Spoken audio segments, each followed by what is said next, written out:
Welcome to the GunChills.com lobby chat.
following ad is being condensed for your viewing convenience. I just switched to Geico, saved a whole bunch. Let's all go to the lobby. Let's all go to the lobby. Let's all go to the lobby to get ourselves a treat. Delicious things to eat. The popcorn can't be beat. The sparkling drinks are just dandy. The chocolate bars and the candy. So let's all go to the lobby to get ourselves a treat. Let's all go to the lobby to get ourselves a treat.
Yeah, it's a ghost town today.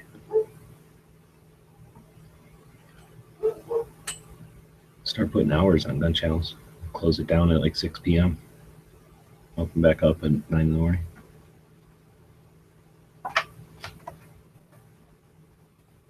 And having the staff here.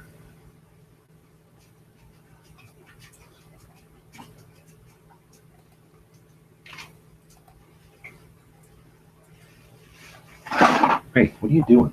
Hey, quit it.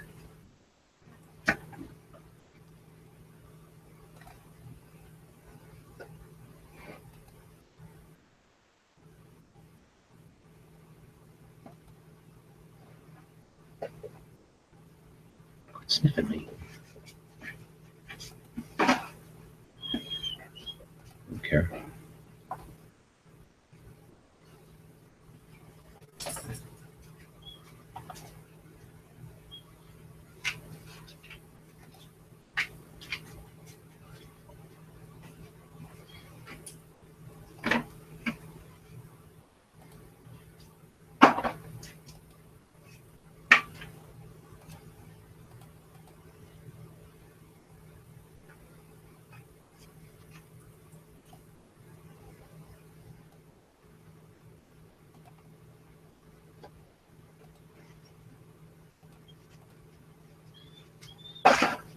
Would you stop it? What the fuck?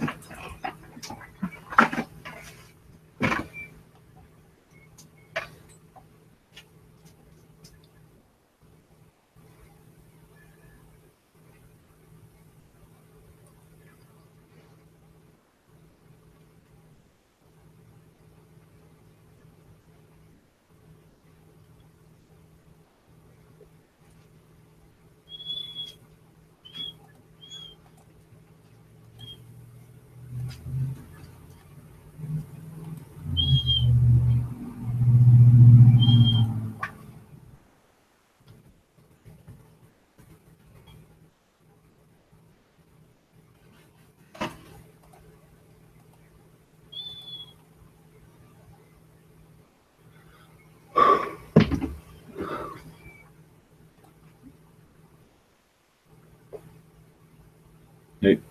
Hey, how are you? And a third of a million. How about you? Oh, I'm doing great. I'm doing great. What's the deal? You did move already, or you're finna move?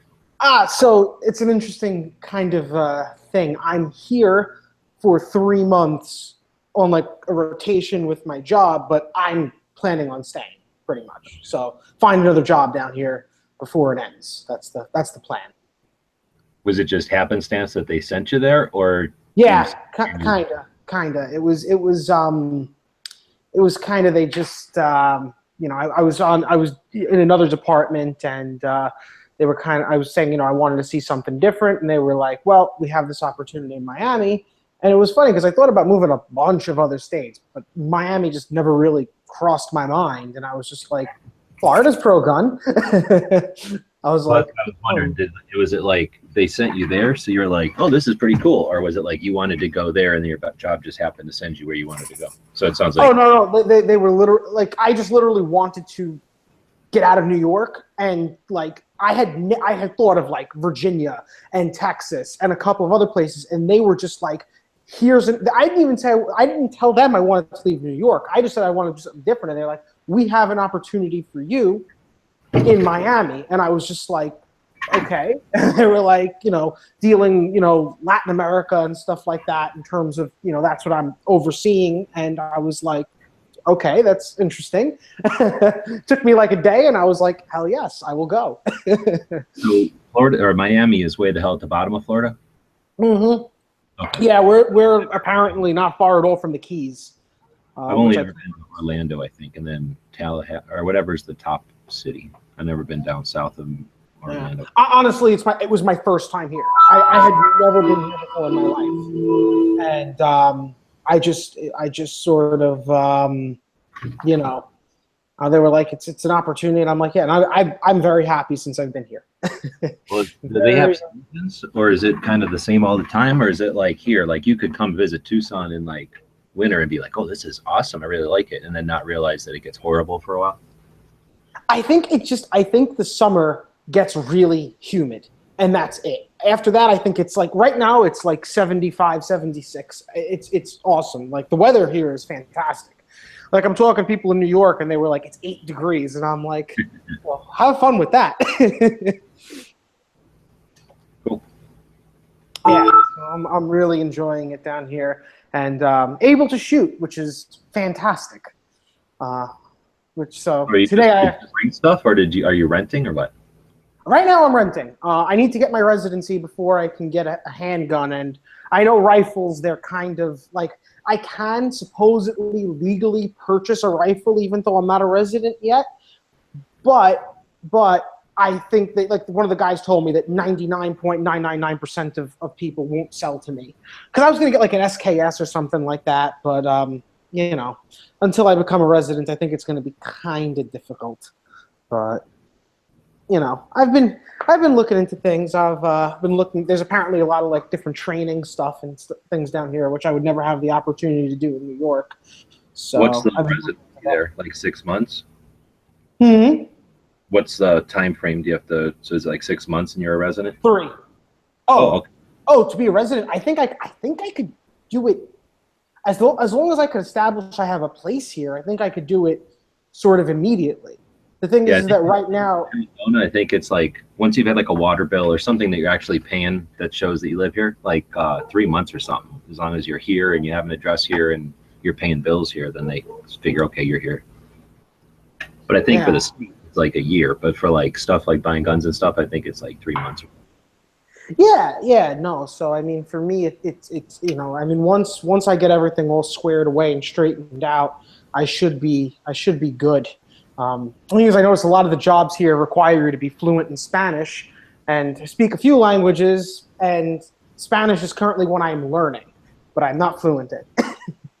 So, well, when you say you're not fluent, is that like you're not fluent to where you feel comfortable, but you're better than everybody else? Like me no. or something? My Spanish isn't that. I've only been doing it for like a month and a half, because once I found out I was coming here, I decided to drop French and start learning Spanish instead. But then, from what I understand, as far as languages go, if you already know American, obviously, then Spanish is like one of the easier ones to get from ours, right? Yeah, well, so here, that's it's true. So English is a Germanic language, and Spanish is an Italic language. So they're in two different linguistic families. Oh. However, because we have so much I mean, you know, think about it. Realistically, even though I've never learned Spanish before, and there's probably a whole bunch of Spanish words you even know, even though you may never have studied it before or anything else like that. And that's why I'm finding it to be very, very easy.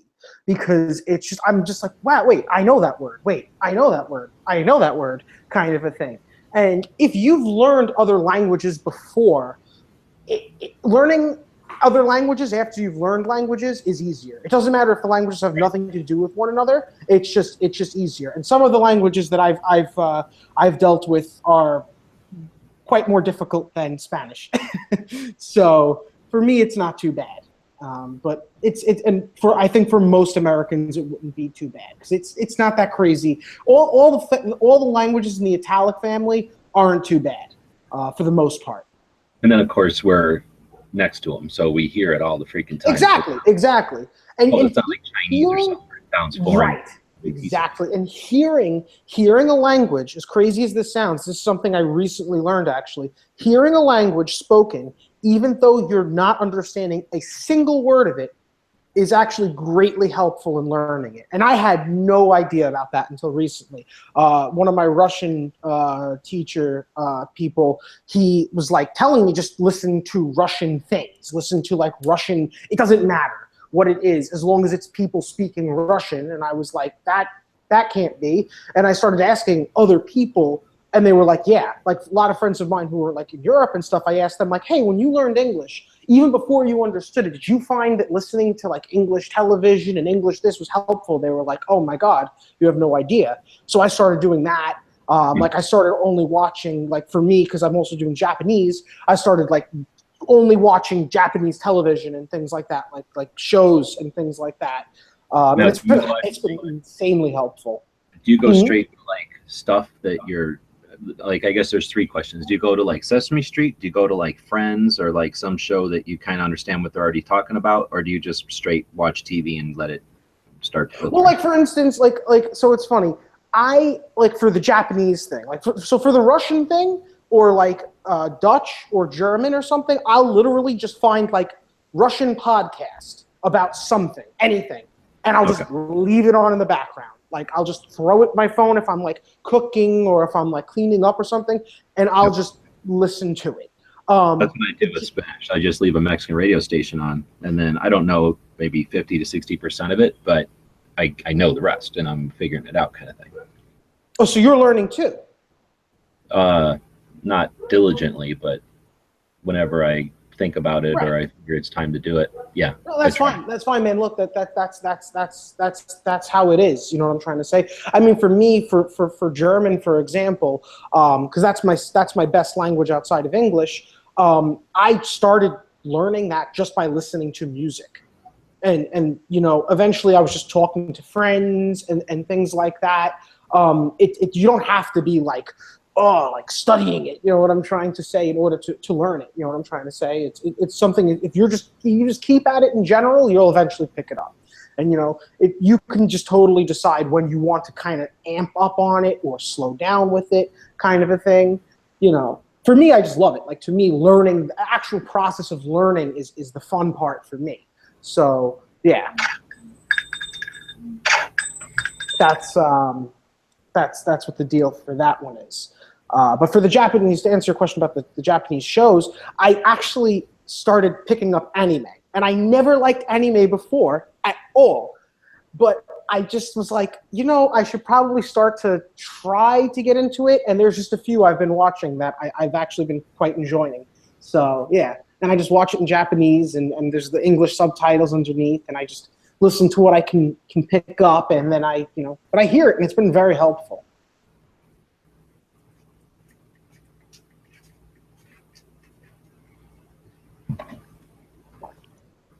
Oh.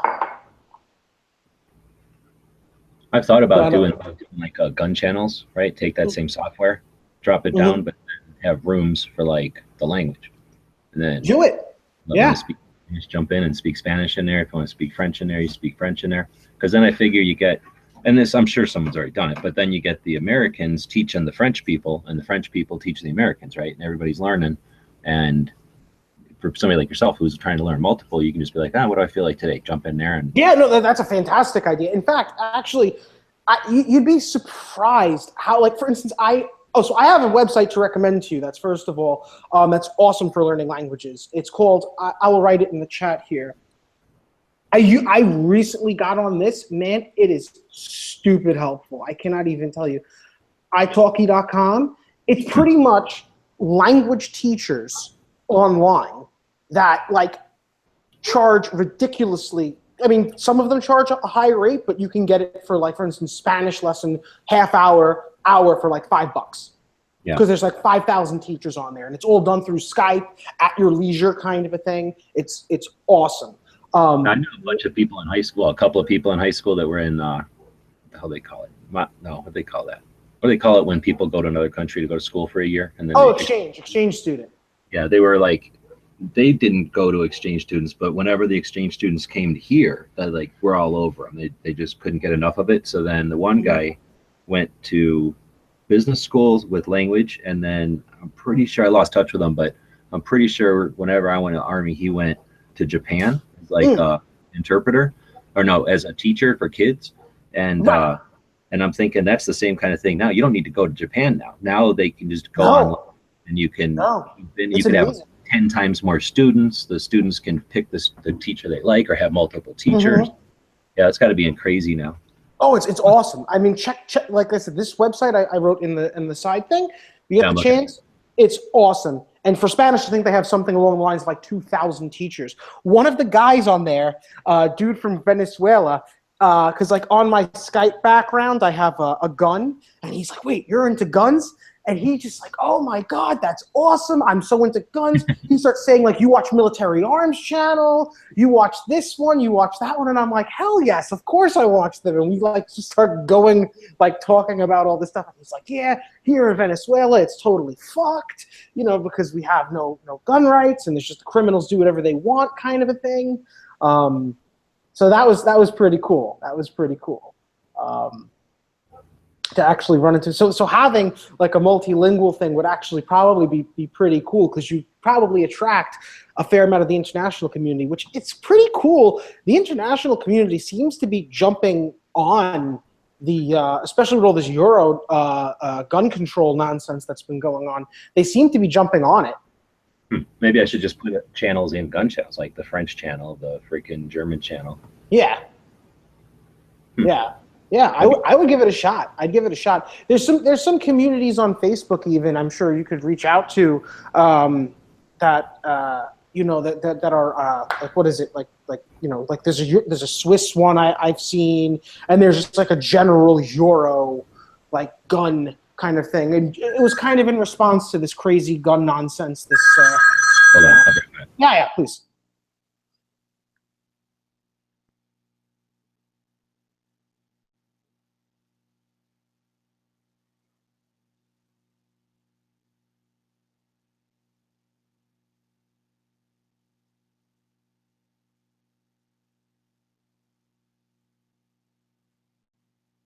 Speaking of people speaking broken English, what the hell was she trying to sell me some resort at 8:32 p.m.? That's Oh man. but she was like, I don't know, Asian of some kind with like, Right. not just poor English, but that's crazy. Yeah, that's one thing I will say down here, man. Like my Spanish is like I said, it ain't that great, and a lot of the people here speak only Spanish. Like it's crazy. Like in a good way for me, because it kind of like forces me to try, even if I'm like, I don't know how to say that, but I kind of have to guess around it. But like people told me that before I came down here, and I kind of was like, yeah, okay, like lots of people speak Spanish, but no, it's like it's the first language down here. it's Well, cool. but though, I mean, even here, no, not even here, but in Spanish class at least. Wait, where the hell was it? Yeah, was it in Spanish class? Anyway, somewhere I was, they were, there was quite a few people that spoke Puerto Rican, which is technically different, right? So over there, aren't there like some versions of Spanish? No, actually, so this is what's interesting about Spanish that I actually found to be incredibly interesting, because so you have a country like Germany, right, which is a small country, and you know, relatively, relatively homogenous culture and everything else like that. Yet there are some dialects in Germany, just in the country of Germany, and do not get me started on Switzerland and Austria, because that shit's insane. But neighboring cities where the dialects are just crazy different at times. Yet with Spanish being so spread out as it is, there's it's just different accents. It's not all that different. Yeah, it's it was different, like, but not that different. it was like they can all speak to each other, but it's like English and American, I guess, where like they say like, oh, we're gonna have fucking thumpers and mash or something. You figure out exactly. probably talking about mashed potatoes or something, but it really Right, exactly. But like for instance, like Swiss German versus like Hochdeutsch, like Standard German, that's insanely different. Like if someone started talking to me in Schweizerdeutsch, in Swiss German, I wouldn't know what the fuck they were saying.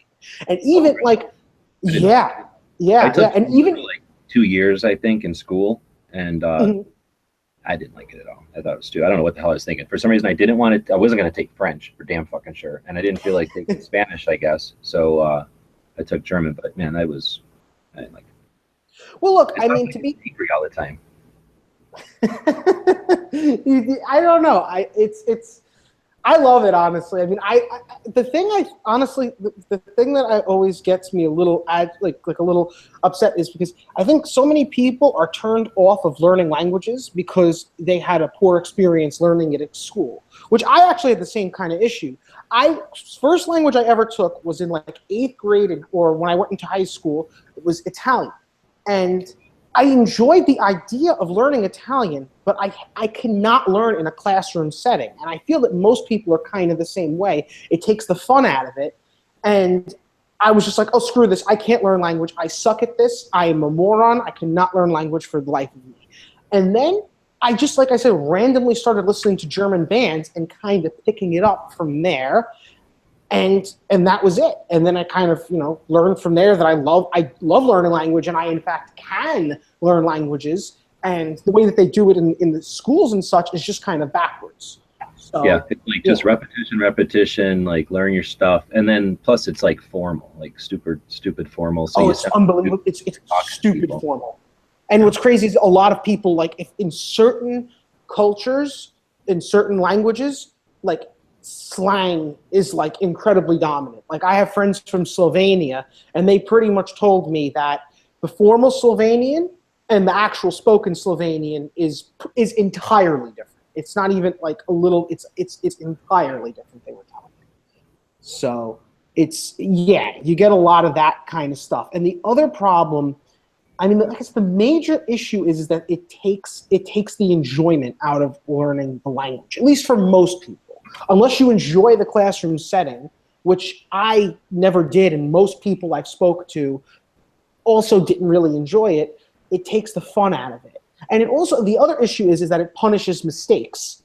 However, mistakes are the most important thing to learn from. Like I always say, in order to learn a language, the biggest thing you have to do is you cannot be afraid to make an absolute ass of yourself. You just got to go for it. And that's how you learn. Mm-hmm. I can't even tell you some of the hard mistakes I've made. You got to get used to saying "Como se dice?" ¿Cómo se dice? And then they'll tell you, Yeah. ¿Cómo se dice? You point at something, and then they tell you. Done. Exactly. But you could also. But if you sat down and were like, I'm going to memorize like 5 different things, like pointless. But if you're like, dealing with it, like I need a wheel, like a fucking wheel, like como se dice, you point at it, they're like wheel, and then you're like, oh, okay, what is it? Yeah, esto es un wheel, or esto es un tomar, or something like that. Like for instance, like today, I'm eating, and I will be like, esto es un whatever, esto es un agua, and they're like, yes, esto es, what I'm trying to say, and I'll be like, okay, And yeah, the cool thing is also a lot of the emails that get sent to me are only in Spanish, and I have to like decipher them.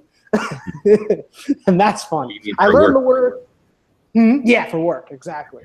So that's pretty awesome. It's pretty awesome. But no, yeah, it's great. It's something honestly. it's one of my favorite things is learning languages. So yeah, it's just something I've been involved in for quite a bit, and I've been really on lately. So yeah, but I would definitely give that italki a try if you have the opportunity to. So how is this job for time? Do you get time to go shooting? Yeah, Okay. I went today. I actually, for the first time today, I ran a VP9 by H&K, and I rather liked it. The thing about renting is that you're going to be able to sample a bunch of shit. Yeah, exactly. Fair. Which is pretty awesome. I was thinking, so eventually when I do start carrying though, the only thing I was wondering is though, how, I don't know if you know, I've been trying to look it up and I think I have a solution, but I'm not sure, is carrying in like business casual attire. Because you can't really IWB carry in business casual, now can you? So I was thinking of doing like, You got to do one of those like tuckable things, and then you got to kind of pull your shirt out with the draw or whatever. Yeah. what about like a wallet holster with maybe like a small 380 in it, like an LCP or something like that? Do you think that's acceptable, or? It's up to you. I don't think so, because you're going through all that trouble, and you're basically, well, I guess the new ones that aren't AOWs, the slides exposed, but you're basically giving yourself like cumbersome, or like, you know, potentially you're not making it easier to rack it and not, you know, easier to manipulate it. So I would rather do something like a pocket holster where you're pulling it out of the holster and now you just have your gun again. So wait, like isn't a wallet holster? I'm talking about the one that's pretty much, it is just a normal pocket holster, but it has that like piece of stiff leather that kind of breaks up the figure and makes it look like it's a wallet. Oh, okay. I thought you meant the kind that like folds around and you have a hole in it. No, not that. Because I'd like to carry one in the pipe. That's what I'm talking about. Because then that way you can still have a light on there, which I think is important, and then you can get to your mag releases and shit like that, which sometimes those other kind, like I was thinking, you know, you really can't get to as easy. But once you pull it out of that holster, you've also left yourself a holster in your pocket. So if you need to reholster it, you can do so. I guess you could do that with the wallet as well. But yeah, I think that's the way to go.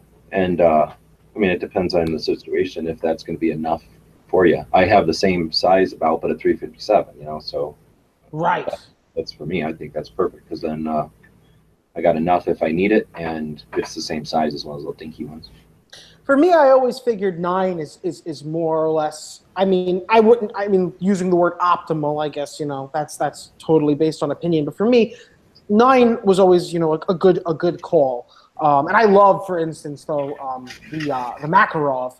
But I think in that kind of setting, it would be kind of difficult to carry that because it's a little big.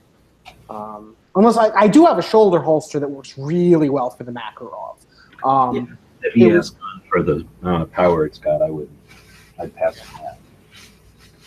Yeah, I got it. It was originally made for, I believe it was originally made for the CZ82. It's a Czech holster, and I bought, like, they were selling it on CZUSA.com, like a bunch of them. And I just they were like, it's on sale, and I just picked up like 3 of them or something like that. And it's actually pretty nice. It was cheap as hell, but pretty damn nice. It holds my Makarov, and it also holds my Model 36 Smith. So, yeah. That's another option I guess I could carry in my normal pocket, because I have, when I eventually get it bought down here or wherever, I already do have a Model 36 Chief Special Smith, and I guess I could carry that too. That's a little big, but yeah, that's what I would probably recommend. I like the idea of a revolver in the pocket anyway, because less apt to be worried about the lint and crap. You know, revolver might fail, but semi could get kind of gross. Right. Do you think that having the exposed hammer in the pocket is a good idea, or you should get one that has just the flush? A what? Like, it's like, you know, the ones that just are kind of like flush. It's like the double action only ones that, like, I mean, all revolvers are double action only, but the one where you can't thumb the hammer, pretty much, where the hammer's not exposed, it's inside the Oh, I see what you're saying. Yeah, I mean, if it's just for carry, then yeah, I imagine having no hammer is better than having it. Mm. You got to get to shooting a double action only. Yeah. They're a little Yeah. weird. At least they're a little different if you've only shot like a single action, or if you've only shot like a striker, you only shot rifles. You know, it might be a little weird getting used to a revolver double action only, but definitely the smoothest thing to pull out of a pocket, probably.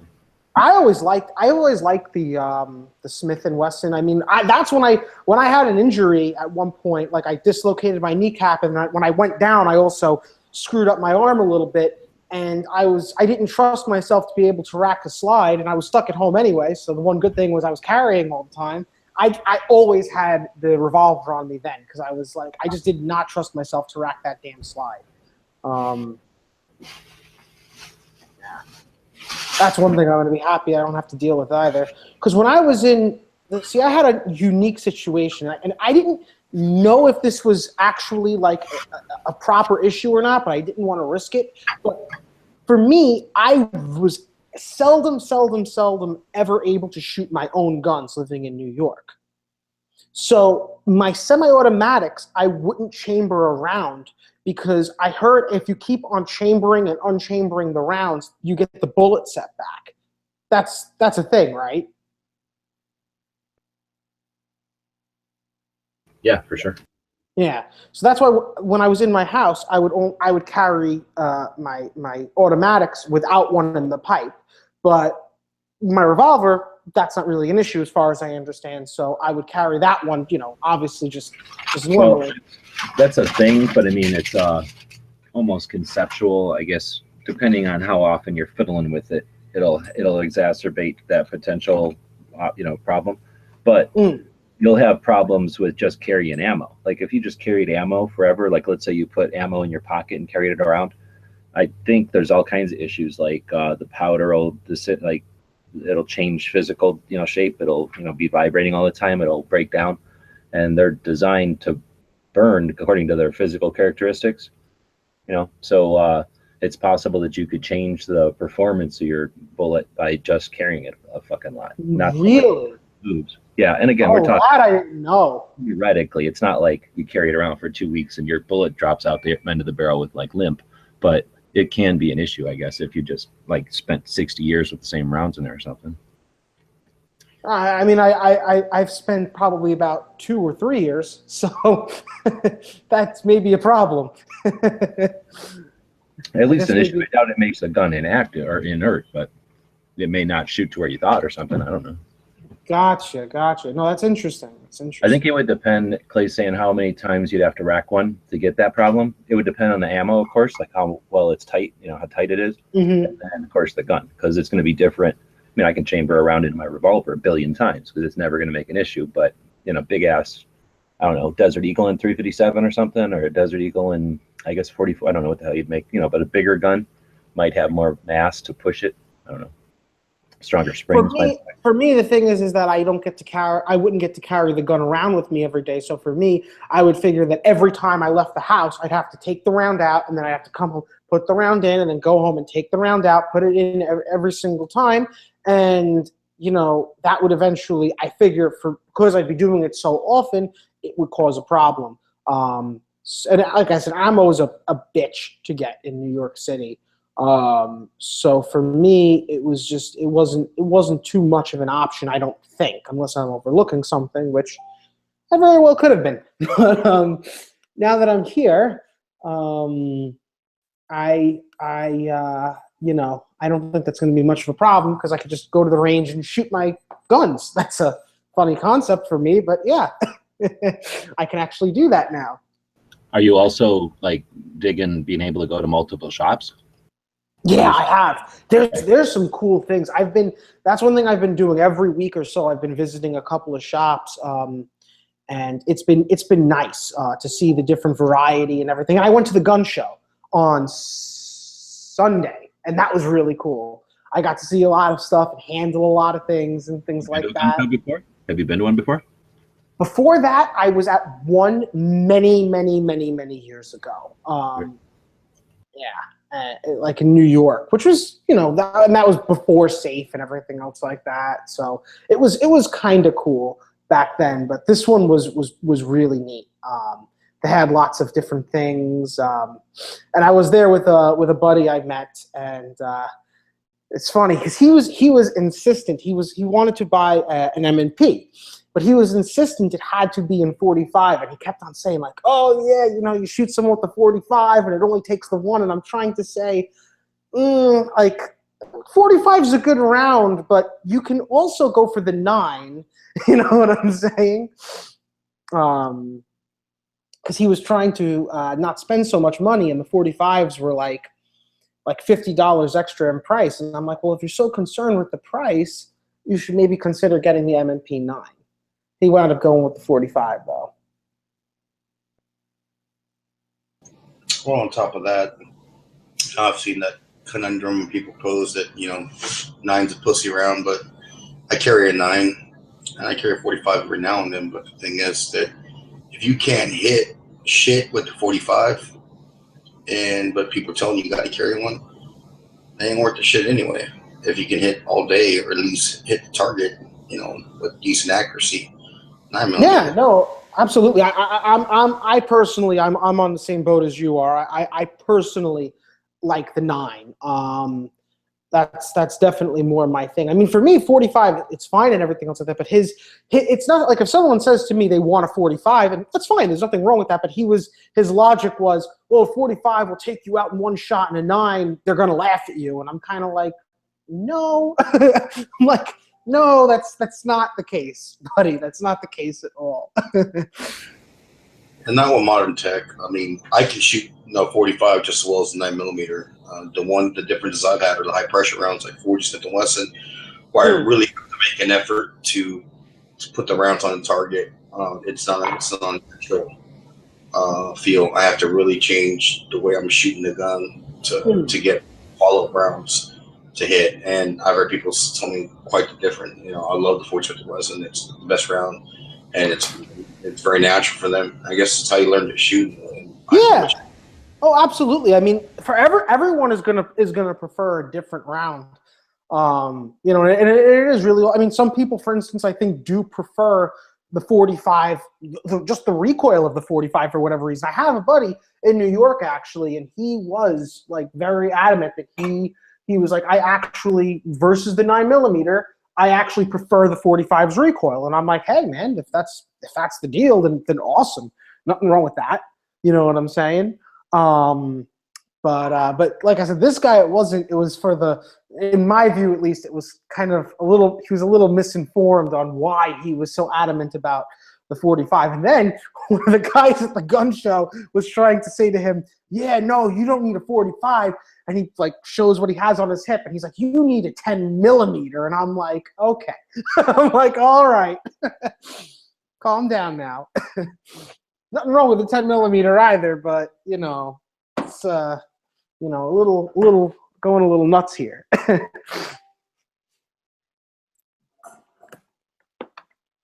But I actually applied for my permit yesterday, and I'm very happy about that. In Florida? Yep. Right on. Super, super easy process.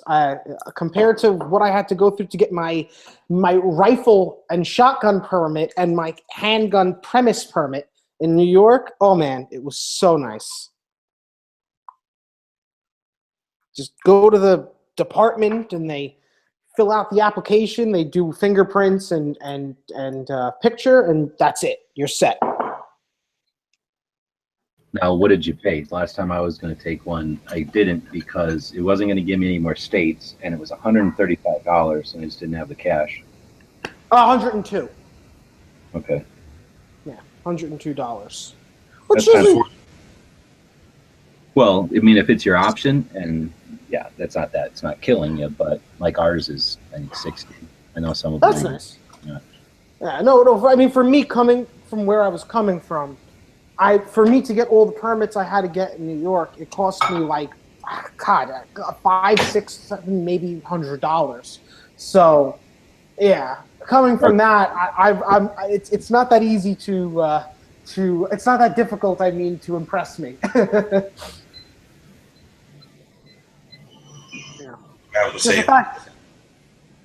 the 40 Smith & Wesson round is gay.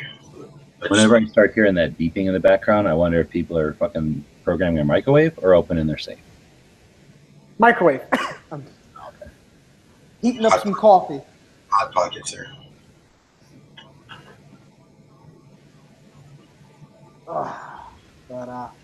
But no, yeah, I felt very happy after, like, I was like, wow, I just applied for my concealed carry permit, and I should hopefully get it back in like a few weeks or something. And the cool thing about Florida is, even though I can't get my hands on a gun just yet, I can carry anything else in Florida with the permit, because it's not just a concealed handgun permit; it's a concealed weapons permit. So it applies to, knives and batons and everything else. So at least I could be somewhat armed. What's silly about Florida, I don't know if it's changed, is that you can carry a gun if you're fishing, open carry, but you can't anymore. Other than that. Well, for me, I'm not a resident just yet, so I can't even buy a gun down here just yet. That's my issue at the moment. But You'd have to take. Well, I'm talking, I guess, two conversations on the chat side. Clay saying Hummy Racks, gotcha. the crimp. You'd have to take that same round back every time. It would take forever because you'd have to pick it up, put it back in there, pick it up, put it back in there. I wonder if you could make some sort of like a funnel that funneled down into the chamber, and then you could just like hit it like a pogo stick or something and keep popping it out, and it would fall back in, pop it out, fall back in. All that would probably fuck with the results. I don't know. It's a good question. It'd probably take way longer than anybody would ever want to do it. You'd have to hire an illegal to do it. Yeah. Going back to rounds. The 40 Smith & Wesson is gay. So. It's too bad that you're lashing out. That's just me. Did a 40 hurt you, and now you're lashing out at it? I don't want to talk about it.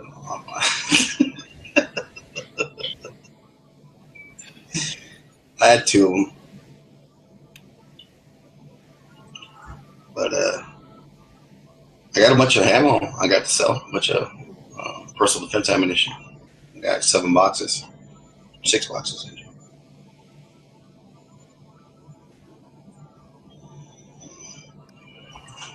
Yeah. I do want a 10 millimeter though. I'll tell you that. Well, 10 millimeter, I think, is an awesome gun, but I don't know if it's ideal for concealed carry. Perspective. It's all Sure. what you can shoot. Very true. Very true.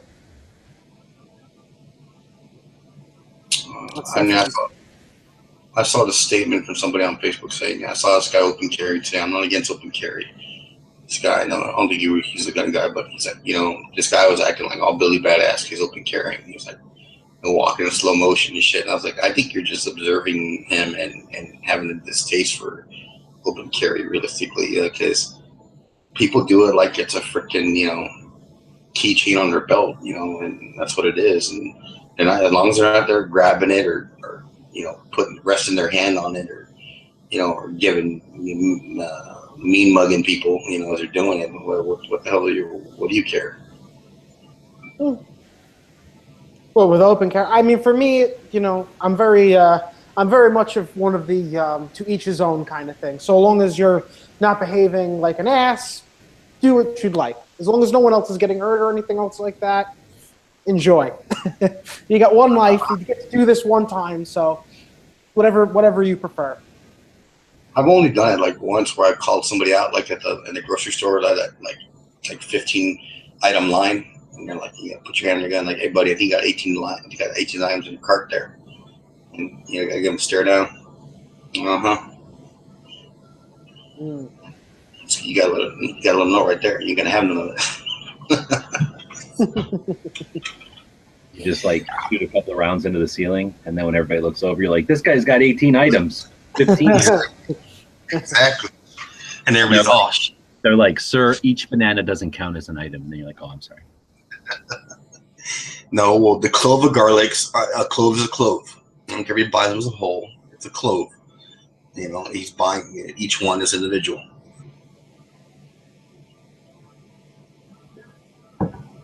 I've seen people actually get into that with that shit. Not with guns or whatnot, but just kind of calling each other out, like, pushing there, buddy, huh?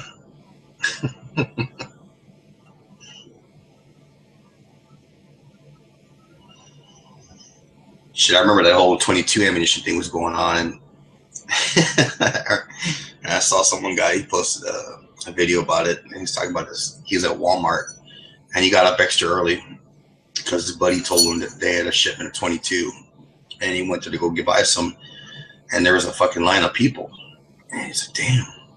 And this one dude's like arguing with the salesperson there, or whatever you want to call him, sales associate. Hey, I bought 6 boxes of ammo yesterday. I don't buy 6 boxes. Like, there's a limit of 2. I'm buying 6. That's the end of it. And then they're just egging on, and or just keep on going on. And the people behind him are like, and one of the guys behind him says, "Hey, guy, do you mind? Not all of us don't have to go to a mailbox to get a check. Someone has to go to work today." And then that escalated into fisticuffs. Yeah, That's a bullshit argument anyway. Obviously, if that guy's going to pick up a check, that means he's been going to work every day for fucking 40-something plus years already. So it's not like he didn't go to work way more than that guy who's bitching. He just survived. Well, I guess he was calling him out, saying that he's like on some kind of benefits or something. I don't know. No. If people want to bitch about benefits, then go fucking vote them out. Vote the benefits away. Yeah. Just take advantage of them is pointless. Wasn't making a political point, just remembering that particular discussion.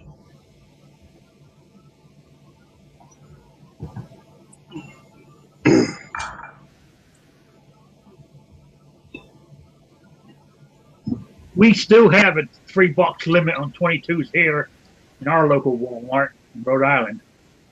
It never really went back, because I remember when, is that because in Rhode Island there's only that much room on the shelf?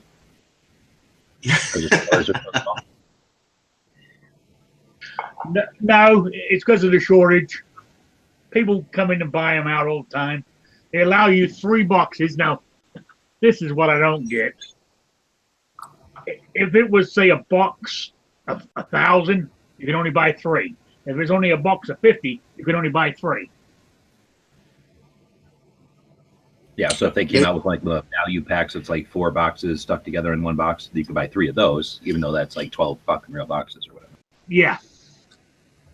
I remember when I bought that first 22, and I bought my son his 1022. I bought a box of that Remington thing. It was like 5.55 or however many it is. It was like 500 rounds, and it was like $14, man. 14, $15 at Walmart. And that thing lasted us forever because we didn't shoot the shit out of that 22. And then after this shit hit the fan, man, that same box now runs probably about, at least, even today, when you see it in stock, probably about $20, $23. I mean, it's still a good amount of ammo, but the prices never went back down to normal on 22. It happens a lot though now, doesn't it? Like, in terms of prices, once they, kind of skyrocket, they'll go down from where they skyrocketed, but they'll never go back to where they were. I've seen 9mm, but 9mm is a different animal because it's such a big round with multiple countries that are making it. Go down to like $10 or $12 a box. It used to be about $10 a box. I paid $15 today, but that was at the range, so like, for rental and stuff like that. So maybe that's a different rate. But because it's such a huge round that's used by it's made of so many countries. 45 is a different one. That one always went up. I remember it used to be $13 a box for a box of 45 Winchester white box when I got into it around 2010. And average now you're going to pay around $18 to $20 a box now for 45 ACP, unless you get some foreign ammo. You can still get brass case anywhere from, like, depending on the brand that they have at Walmart or what they're pushing, you can get like $15 at best, unless you're going steel case. Yeah, then Federal's got that aluminum one that's about $15 for 50 45s. Are you from Great Britain? You said aluminium. Yeah, sorry, that's my British coming out in me. I lived there most of my life. Yeah, I was eating my teas and crumpets, drinking my tea and crumpets before I got this chat. I was born over there, but I'm actually an American. My father was military, my mother was English, and I lived over there for about 30 years. Where about? Sorry? Oh, so like where about? Like where? Well, all over, but the main place I lived was just outside of London, near Windsor Castle. Gotcha. I had a coworker. His dad's from Kentucky. It's country to boot, or hillbilly to boot. But he got in some accident in England, and he had to get rehabilitated completely. We had to learn speech again, and his speech coach was obviously from Britain, Great Britain, and he picked up that English accent from Cambridge. And it's funny because his name's Colt. he's like, "Hi mate, how you doing?" "Oh, that's good, mate. No, that's all right, mate. How you?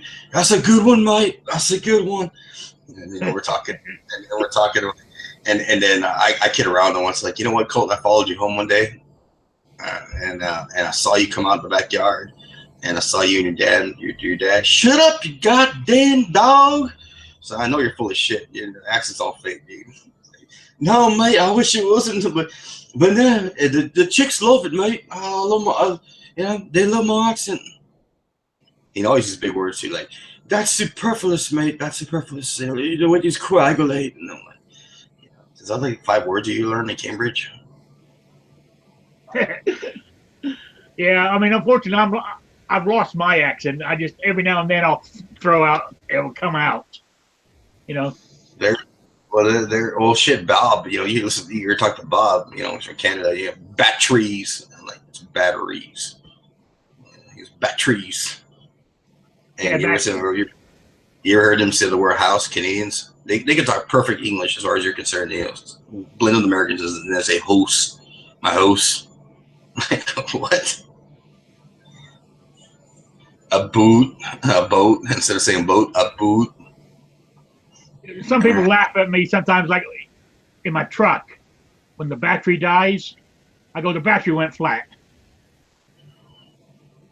There's certain nomenclature and words that are, obviously specific to certain areas. Like I remember my buddy was telling me his family's from like the Virginia area, and they call getting high drunk. Like anything you do where you're past what you should normally be, they call it getting high. Like you're high, that dude's high right now, and like, nah, he's not doing drugs. No, he's drunk, and that's a word they use over there. That means you're high. You're above what you're supposed to be, and it's weird. Some of the words. Another word like in Texas, I heard people say they'll say that deal, hey, that deal there, and that means that thing, that deal, and I'm like, okay. It's like a more southern Texas thing, like that deal.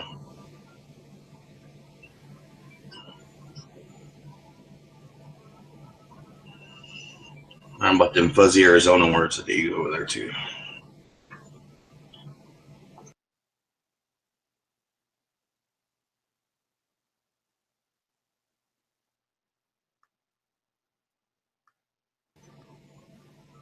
And then people from New York just speak weird altogether.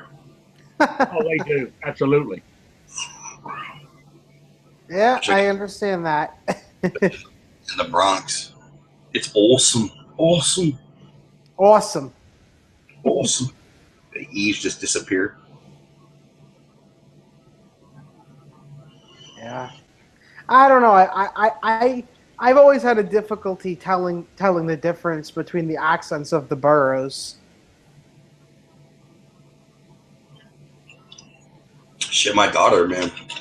She's 13 now, but when she was younger, you could have sworn she's from Southie. Just, you like, yeah, Izzy, say beer. Say beer. Beer. No, there's another. Beer. Say sure. Say George. I'm like, oh, shit. And she grew out of it a little bit, but she still has. You can hear her R's that she's always had an issue with it for whatever reason. And like I heard her say words, and that R will just be, I'm not silent, but not pronounced. And I was like, okay, and we'll just keep. Yeah. No, I mean, see, for me, I don't know. I always hear some people say I have a very heavy New York accent. Other people say it's not heavy at all, but I have it, kind of a thing. You just extended your L's right there. You said all. Yeah. And you have a nasal nose. You have a nasal accent. Yeah, yeah. But the thing is about me is if I am like if I get really angry about something, the accent comes out unbelievably heavy, like stupid heavy. Like if I'm getting into an argument and then all of a sudden, like I kind of just like I'm like, really getting into the argument, my accent comes out like insanely heavy. It's hysterical. I even laugh at it sometimes because I'm just like, holy shit, that's absurd. Whoa, go fuck yourself. It can get like just about that bad. This fucking guy right here. Tell me to go fuck myself. Fuck him. Yeah, it's something like I remember one time, my younger brother, he left a glass of beer just like on the floor for whatever the fuck reason, and I walked by and not seeing it there, I kicked the thing, and I'm like trying to say, I'm like, well, Rob, why would you leave the beer in the middle of the floor? And he starts going off, and then I'm like, well, who the fuck leaves a glass of beer on the floor? Very heavy, and I just started laughing at myself because I was like, holy shit, I was like, that's absurd. So your R started kind of disappearing. Floor, what the fuck is on the fucking floor? The fuck's wrong? Yeah, it's something like that. It was definitely This something fucking guy like right that. here. Yeah, I do say this sometimes too. This fucking guy. Forget about it. Yeah, I say that sometimes too. It's yeah. If I had two of you, you'd be fucked. Yeah. It's funny for sure. I always find it interesting when people can only realize when they're cursing. Like, you just drop like the F-bomb 6 times. Like, what the fuck you talking? Oh shit. Yeah, I am definitely guilty of that as well, for sure. Oh, I am too. Yeah. Yeah, I've always been interested about people's accents and their language and their words they use and so on. And it's quite interesting to me. Well, I think in certain areas and such like that, it's much more acceptable, and in other areas, it's not as acceptable. I think. I mean, when it comes culturally, yeah, I'm talking like different cultures and such. That's definitely the case. But the United States is very interesting because we're kind of like a bunch of different kinds of things all within one area. So I know in certain areas, it's probably much more acceptable than it is in other areas. It's like northern Texas. You hear a lot of, hey, y'all. Oh, in Texas, actually, I have a funny story about that. First or the second time I went to Texas, I was in a restaurant, and I was not feeling well. I was out of it. We just went on like this big shoot all day, and I accidentally knocked the beer over. And hell no. No, that wasn't the problem. I did not even say it that loudly. I just go like, oh, fuck. And everyone looks at me, and my buddy's like, this is a family restaurant. And I'm like thinking, like, what the fuck is that? I'm like, I don't even understand what that is. Apparently cursing was not allowed in there. For me, that's such a foreign concept. It just doesn't even like click or make sense. You're like that. Yeah, that's why I said fuck instead of a real swear. Yeah. There's certain places where, like, yeah, you'll definitely get looked at like, who's this foul mouth? Yeah. but it's a weird thing. I have noticed it before though, even on other people, and sometimes it's like kind of introspective. I'm just like, wait a minute, is that me sometimes? No, I mean, I have friends that are just, that are like that too. Coworkers too are like that, and spinning off like that, and just can't control themselves. That's all. It's all good, as long as nobody, has a problem with it. But I've learned to cull it just a little bit, which is good. But I can still sometimes be a bit out there with it. To me, it's for me, in my personal view, it's just part of language, and it's, to me, if that's the case, there's nothing that's off limits. That's just for me personally how I see it. But I know sometimes other people don't see it that way, so I try to be respectful of that as well. Yeah, there are towns in Texas where the preacher has more power than the mayor if he's not the mayor himself. And that's interesting for sure. The Baptist community, where you're gonna have to fit in real quick or get the fuck out. I would need to get the fuck out. I would need to get the fuck out for sure. But yeah, no. But I've been, like I said, I've definitely been trying to put limits on that whole thing lately. But I've gotten a bit better, but I'm not that effective at it. That's for sure. My cousin grew up in a town about 20 miles outside San Antonio, called Lytle, and it's very much like Footloose. Yeah. Oh yeah. The original Footloose. You watch a movie, and again, like the local preacher or pastor has more power than anybody in town because he's like that. He's like their guide for everything, and whatever he says goes. And it was he grew up in that town. I used to go hang out with him on the weekends every now and then in the summer, and it was very much like that. And I mean, it was a nice town and all, but if you were even just a little bit of, not even a badass, but you were just odd, you stuck out very quickly. Like, you were just that orange. I remember one kid named Deke, one of his friends, that was always just shitting the stick, man. Always fucking causing problems and, bucking a horse or fucking, scaring people and shit. And he was that guy. And he was like the local fucking town clown. Gotcha. I don't think I would get along too well in such a society. That's for sure. I probably have a difficulty with that. Shit, I remember when I was taking my daughter catechism courses.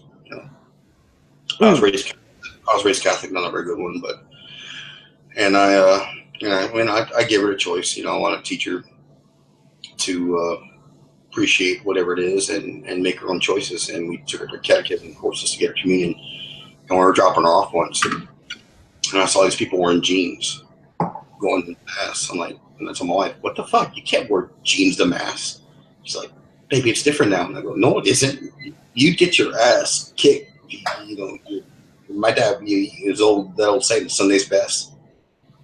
You had to wear like your dress clothes to the mass. You couldn't. I've heard of that. Yeah, I mean, so I was actually raised Catholic too. Not a Catholic anymore, but I was raised Catholic. And yeah, it's funny because it was like, I do remember going to church, but I don't remember ever having to dress up for it or anything. I was very young, but I do not remember having to dress up for it. But I had 40. To do. Oh, gotcha. I'm 26. So. But we had to wear a shirt and tie. Yeah, you had to wear a tie, and you had to wear. It's what they call your Sunday's best, because you couldn't even wear tennis shoes. You had to wear shoes. Oh yeah. For where? To go to mass. Church. I'm so old. I remember when they still done it in Latin. That's awesome. And my wife's like, "No, you can wear that now." I was like, "I guess it's changed quite a bit because no, back in the day you could not. People would look at you and it was like, oh my God, you let your kid wear jeans to, hopefully that's only it was clean that day. That's why you let him wear jeans to mass. It was just shunned upon." I believe it. I could definitely see that being the case. It's just for me when I was a kid, I don't remember having. I mean, it's possible that I did. I just don't remember it because it was such a damn long time ago. It's likely probably those things have changed over the years, and I just never observed it Yeah. because I only go like twice a year for absorption or whatever to be absolved. Gotcha. Yeah. I never did my confession. I only did Confirmation. like confirmation. Yeah, I only did the catechism. I actually was confirmed. I did the CCD. We call it CCD where we are. It was every Wednesday night. Man, I hated it. Oh my God, I hated it so much. It had nothing to do with. No, for us it was confirmation. Well, they call it CCD here too, but that's catechism. Oh, gotcha. It was just where some deacon decides to take over a class and teach you the sacraments, and he taught us, and the one I have taught, and I was like, oh my God, after school I got to go to this fucking shit and so fucking boring and this and that, and I had to learn the prayers and everything. Okay. Yeah, I hated it. I remember but it wasn't the religious aspect that I hated of it. It was the like just the kids. It was typical Staten Island shit that I detested.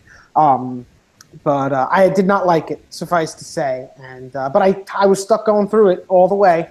Like I said, I haven't been a Catholic for years, but yeah. I do remember that. I remember not liking that at all. Oh, I hated it. I hated every minute of it. And I went through the whole thing. And when I was old enough, my mother said, let's go to church. And I can't remember how old I was. She said, but you're old enough to make your decision. What are you going to do? I said, see you when you get back. And it makes sense. It's funny, actually, because I have in London he's actually being ordained in June, and he invited me, but because of this whole like moving and everything else like that, I don't think I'm going to be able to go, and I feel kind of bad, but it's okay. I'll catch the guy later. Awesome dude, though. Dude's a priest, and whenever he's in town, we go out drinking. Oh, yeah. Many a priest knows how to put them back, I can tell you. Yeah, man. It's awesome. Awesome guy. Last time he was here, I went out. It was me, him, because I met him through a very, very, very good buddy of mine from university, and he couldn't go out. But I have another buddy who I work with who's very, very religious. And I was like, yeah, dude, going out with a priest tonight. You down? And he's like, yeah. We all just went out. We were bullshitting and everything else like that. But it's cool. Really accepting. He knows I'm not a Catholic or anything else like that. But we were like having really good discussion about religion and everything else like that, and drinking and drinking and drinking and drinking. And it was a lot of fun. I'm sorry I'm gonna miss his ordination.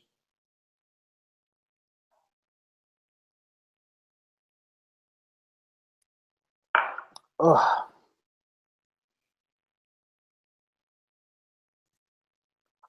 Plus, I've never actually been to the UK.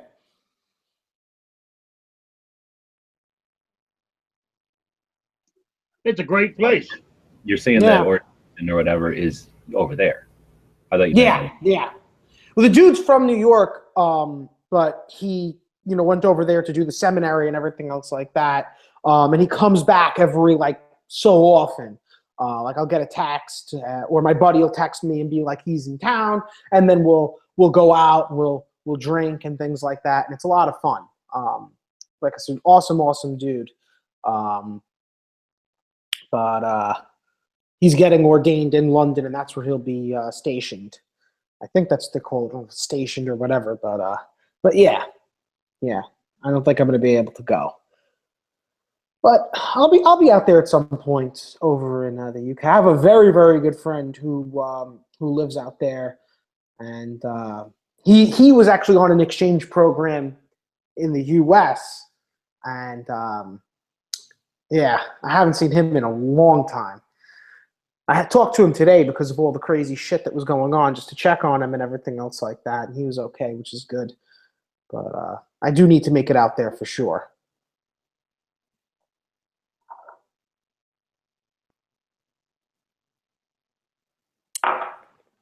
Scotland is where I'm really dying to go, though. Of all the UK, Scotland, I think, oh man.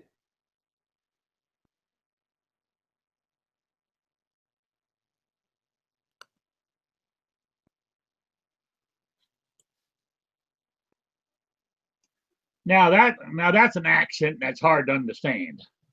I love it. It's my favorite. It's my favorite English accent. Like, of all the accents of the English language, the Scottish accent is by far my favorite. I don't know why. I just love it. But it is hard to understand for sure. Oh yeah, especially if you go to Glasgow, you talk to one of the Glaswegians. Oh man, it's nearly impossible. But there's some accents in England proper that are really, really difficult too, like the Geordie accent and such. Oh yeah, absolutely. Yeah, yeah. That's a bad one. Isn't that the accent that all the chavs speak?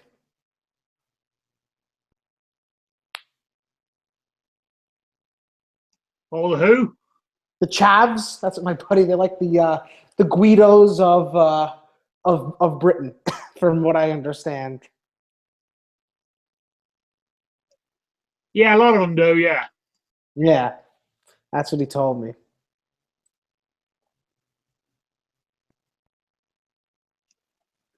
Yeah, one sort of, I wouldn't call it an accent, but sort of like a dialect that's dying is the one in London.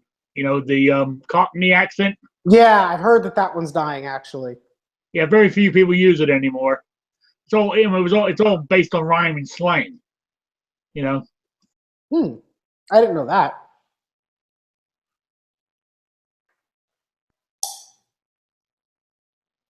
Yeah, there's a lot of interesting accents up there.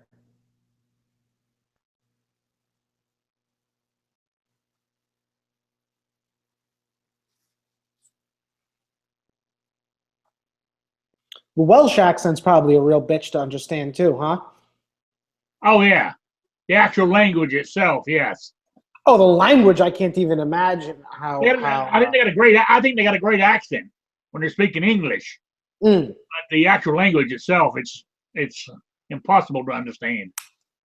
No, it's completely different. And that it's its own language. I know that. It is actually its own language. Which is pretty damn awesome, I think, actually. One day I'll be picking up those languages, the Gaelic and probably, Welsh and such.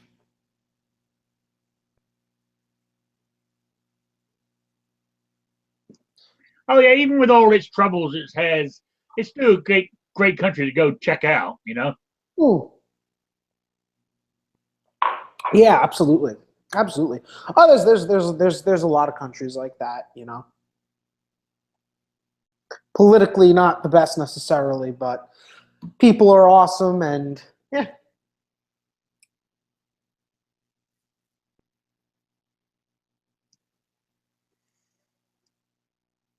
Because I love going to Europe, but even though I definitely don't agree politically with a lot of the things that go on over there.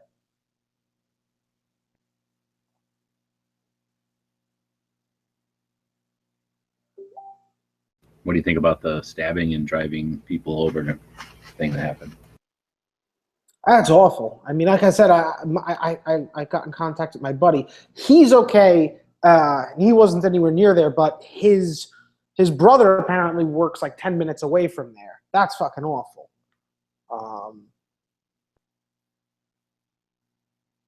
Yeah, it's a common misconception, I think, here that those kinds of things don't happen over there because they do. There was actually They ever really happen. I mean, they really only ever happen over there. They don't get stabbings and shit over here that often. I can't even think of one. Oh, I mean mass killings, period. You know, regardless of tool. Oh, And Sorry. I tell you, I mean, I was watching it on TV today, and it really brought it home because I've walked on that bridge. I've been around that area, you know, in London, many times. You think, oh my God. Yeah, the fact that someone would actually, you know, harm people like that, it's not even, you know, it's not too many words to think of that would, you know, adequately describe that. Yeah, and unfortunately, we wouldn't be able to do a damn thing about it because you ain't allowed to have a gun. It's hard. It really is. What's amazing for like the 15, I think it's almost coming up to 20 years since I actually lived there permanently. Like when that guy got through the gate, stabbed the one policeman, then the other policeman shot him. 20 years ago, that other policeman wouldn't have had a gun either. So, I mean, so it has changed over there. so now, let's say whatever circumstances somebody starts being chaotic like that, the police, I'm sure, are all going to run to the scene and pounce on the guy and stop him from doing bad stuff, right? But is the mentality of the population to do something about it because they're like, are they more united and resilient because they don't have the firearms? Like they're willing to roll up their sleeves and take punch a few people or something, or would everybody just run and be cowards or whatever? Or there's a few. No, there's mentality. The British stiff up the lip. They're get in there and try. That's what I kind of figured because they've been to fucking every war. Oh yeah, they'll get up and try. Just unfortunately, it's kind of difficult if you're not armed.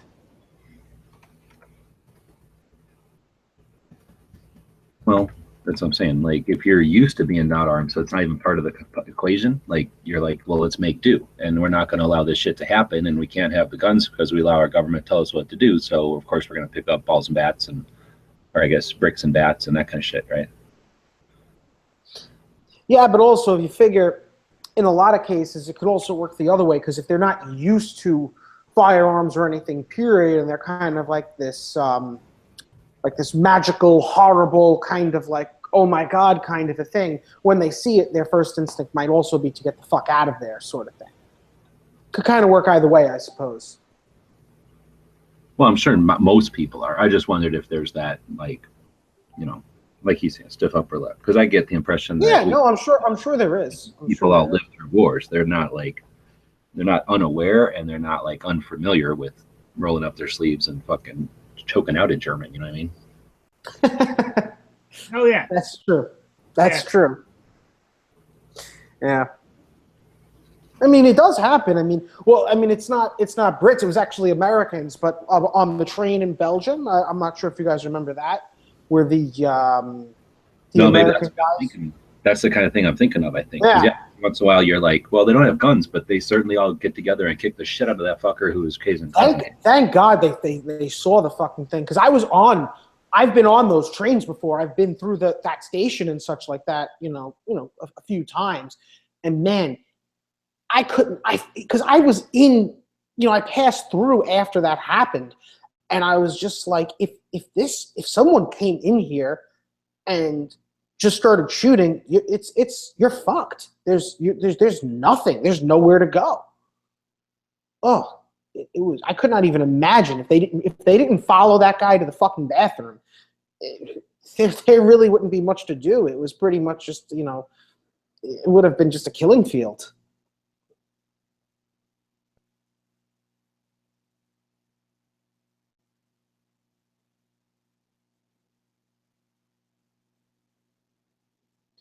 But England, yeah, it's funny actually because people, like I said, they like to try to talk about, how, mass killings and shootings and the like. But I think in 2010, there was actually a pretty nasty mass shooting in England. And the guy pulled it off with, I think it was a break-barreled shotgun and a bolt-action single-shot .22. Yeah, I vaguely remember that. Yeah. And it's funny because my buddy in London, I mentioned it to him, apparently this guy my buddy knew of him, and had met him a few times because he was like the bouncer at like some bar or something like that he frequented. Some crazy shit like that. Was this like the guy flipped out because he's on meds or like weird? I have no idea, but I just remember, and he killed quite a few people. I just remember it, and I was like, what the fuck did he use? Is there's people that are like, I hate guns so much that I'm gonna go use a gun in a horrible way. You know what I mean? For like, yeah, prove how bad they are, and it's like you're the one who thinks that they're bad. You're the one doing bad shit with them to prove that it can be done. Like, what the fuck's wrong with you? It's insane. There was a guy in the States, like, relatively recently who started, I think he was killing police officers, and he wrote, like, this whole fucking manifesto, and it was pretty famous. I forget the name of the guy. He wrote, like, oh, we need more gun control or something like that, and it's like, you wacky motherfucker, you. Like, what the hell is wrong with you? A lot, obviously, I suppose, but yeah. You heard about that shit today in London, England, and a Bobby, the guys outside of Parliament, guy which is a basic nightclub or nightstick, whatever you call it, and he got his ass hacked to death. That's awful. And he was unarmed, and that person had a knife on him. I don't know what kind of knife, but killed the shit out of him. And again, and ran down all those people with that vehicle as well. Thank God it was a no vehicle zone area. Yeah, that's one thing people don't tend to realize. Also, the vehicles can be some of the worst. I think that the one in France, the one that recently happened, that one, I think 80 or something like that people were killed from a fucking truck. It's horrible. You don't have to be a shitty driver to kill a bunch of people. No. And that's what they learn. And you mean a good? You really just have to turn the thing on and point it, really. Yeah, it's pretty much. It's underreported. That thing is, they probably go to like fucking death camps where they learn like the most effective way to do fucking horrible shit like that. But I mean, it was never. Of course, it never really exonerated that point, or really brought up that point. Not exonerated, but explained that point that, yeah, guess what? This guy used a fucking moving van or transportation van to fucking, to maul those people down. Because that doesn't seem. All on Facebook, or not Facebook, Instagram is the only thing I've seen because I've been doing stuff all day. But I guess what they're trying to say is that it was an Asian guy who did it. Asian or Asian? Asian, like Asia. Okay, well, there's quite a bit of in Indonesia. There's a lot of Muslims. Well, no, I get the impression that they're saying that because they don't want to say Muslim. They're trying to say like, oh, I'm not sure what it was, like what nationality it could have been. You also have the Uyghurs over in China. They cause all sorts of fucking problems over there. Well, the English had a hard time. There's this one guy who had this one channel, and he was very political. And he'd always these rants about, how he was sick of them. It was way before this was an issue. He was talking about just a local area about how England or the Great Britain has basically turned over backwards, flipped over backwards for the Muslims, and they still don't want to assimilate. They're just constantly complaining and trying to get that country to basically terraform into a Muslim state. And he was like, we're sick of it, dude. And he'd go on and on and on. He had some very valid points too, but he was also seen as some kind of racist or whatever, freaking Islamophobe, whatever they call them these days, and so on. And I remember he had many points I used to see on Facebook every now and then. They were tired of it. I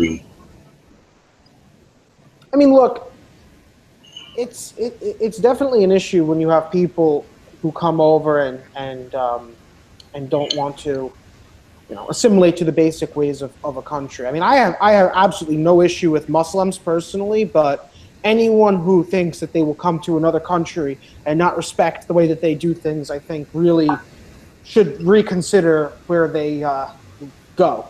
Not only that, but I mean, I don't have a problem with Muslims in particular because I've seen just as many crazy Christians as crazy Muslims too. But the thing is that if you want to come over here and you're not going to want to assimilate or at least try to absorb the culture, what it is, you can have your beliefs, but don't hate people because they don't agree with you.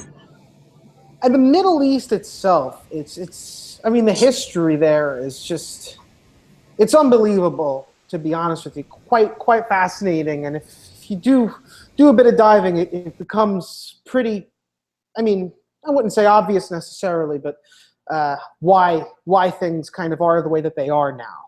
I mean, I have a buddy, he's actually over in New York right now, going to culinary school from Palestine. He's telling me, he used to live in the refugee camp with where some of the people from that Black September organization apparently live still to this day, according to him. But he's pretty much saying that the conditions and such are just such fucking shit, and there's absolutely nothing to do that these people are fucking turned to this radical way of doing things. Radicalism itself tends to breed in shit conditions, and the thing is that once radicalism is in your fucking head, even if you wind up in a place that is good, I think that kind of thing it's difficult, in some cases more or less impossible, to get out of their head unless you use a specific tool to empty their head. I look at it from the aspect I see all the Middle Eastern people that I see at the convenience stores and own businesses and so on, and not to stereotype anybody, but I see them and they're prospering. I mean, they're making more money than they ever did, than they could ever dream of when they came over here, because they opened a small business, built it up, invested, and bought more, stores, whatever they did, and so on. And man, some of these are freaking raking it in, and again, but these guys aren't sitting there telling everybody, how to fucking live and this and that. Yeah, most people won't. Like I said, like I have friends, and it's that's the case. They are Muslim and everything else like that, but they would, they're very, and most in my view are in fact like that. But unfortunately, there's a contingency who's not like that, and this is where the problem comes from. I think that one contractor said it the best, and when he got basically removed from his station or his assignment, when he was there in Afghanistan. And he was there telling the people, like, because they were all like talking shit about Donald Trump. Donald Trump, he hates Muslims, and they're all going off on, on Donald Trump and the guy, because of the initial, what do you want to call it, the prevention of certain countries, Muslims to come into the country without being vetted, extreme whatever, the initial vet, and he told him, like, well, let me ask you this. What would happen if I go into? I saw the video. I'm sure, like, maybe you saw it. It went viral, and then he got like fucking 1 million views in like 2 days. And he just said, "What would happen if I go into your local village right now and unarmed, unescorted, and I walked alone? And these weren't ISIS people. The Arab people told me, well, you'd be kidnapped immediately, and you'd probably be, held and executed within 2 or 3 hours." And there'd be a video of it. And I'm like, okay, then why would I want to let you into my country? And they kind of like looked at him like, well, kind of got a point there.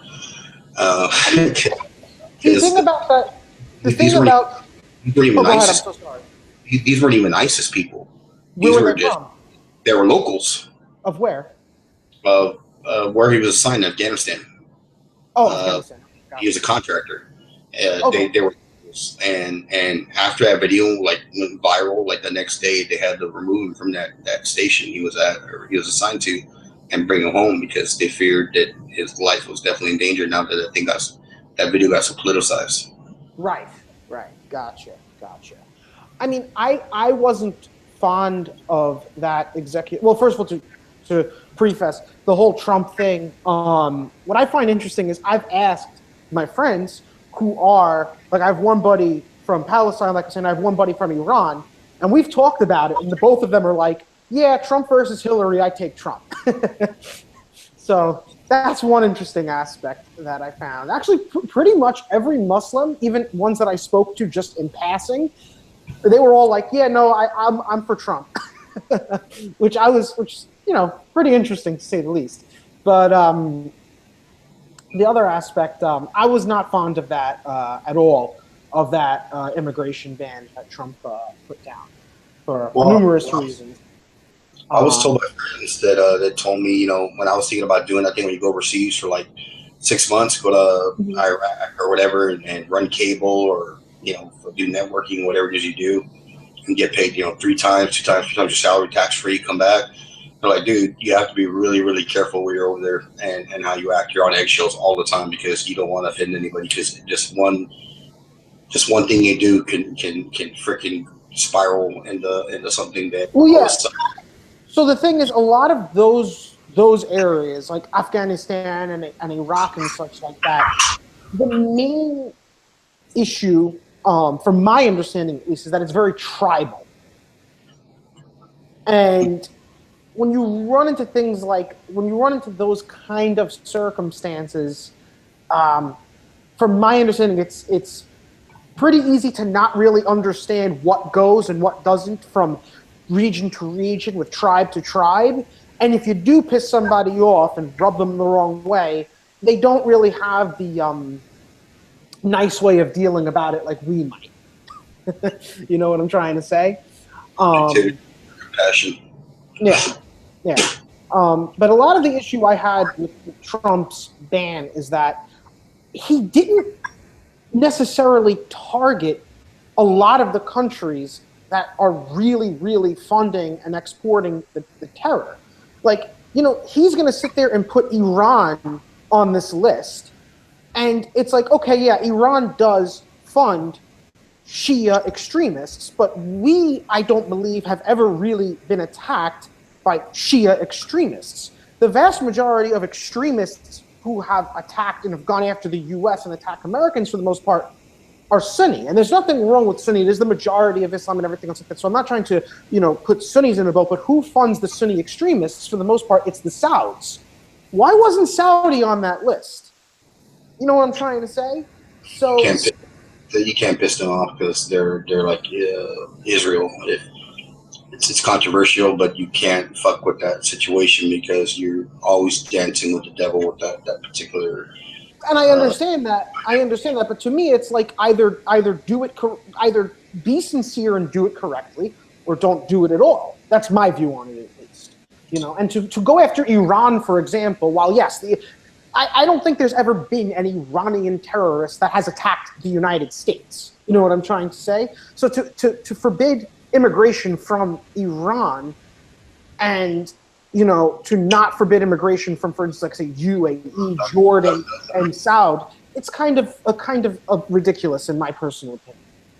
Iran, whatever it's called, has never attacked the United States on its own territory or its own ground, but they've kidnapped people for. Oh yeah, no. I'm saying that there has never been an Iranian terrorist attack in the United States or anything else like that. But what you're talking about the hostage crisis in the 70s. Yep, in the late 70s. That was the whole history behind that was just a massive, massive clusterfuck. That was just awful. But the reasoning that happened, and I'm not excusing that, was just due to lots of fucked up things, pretty much.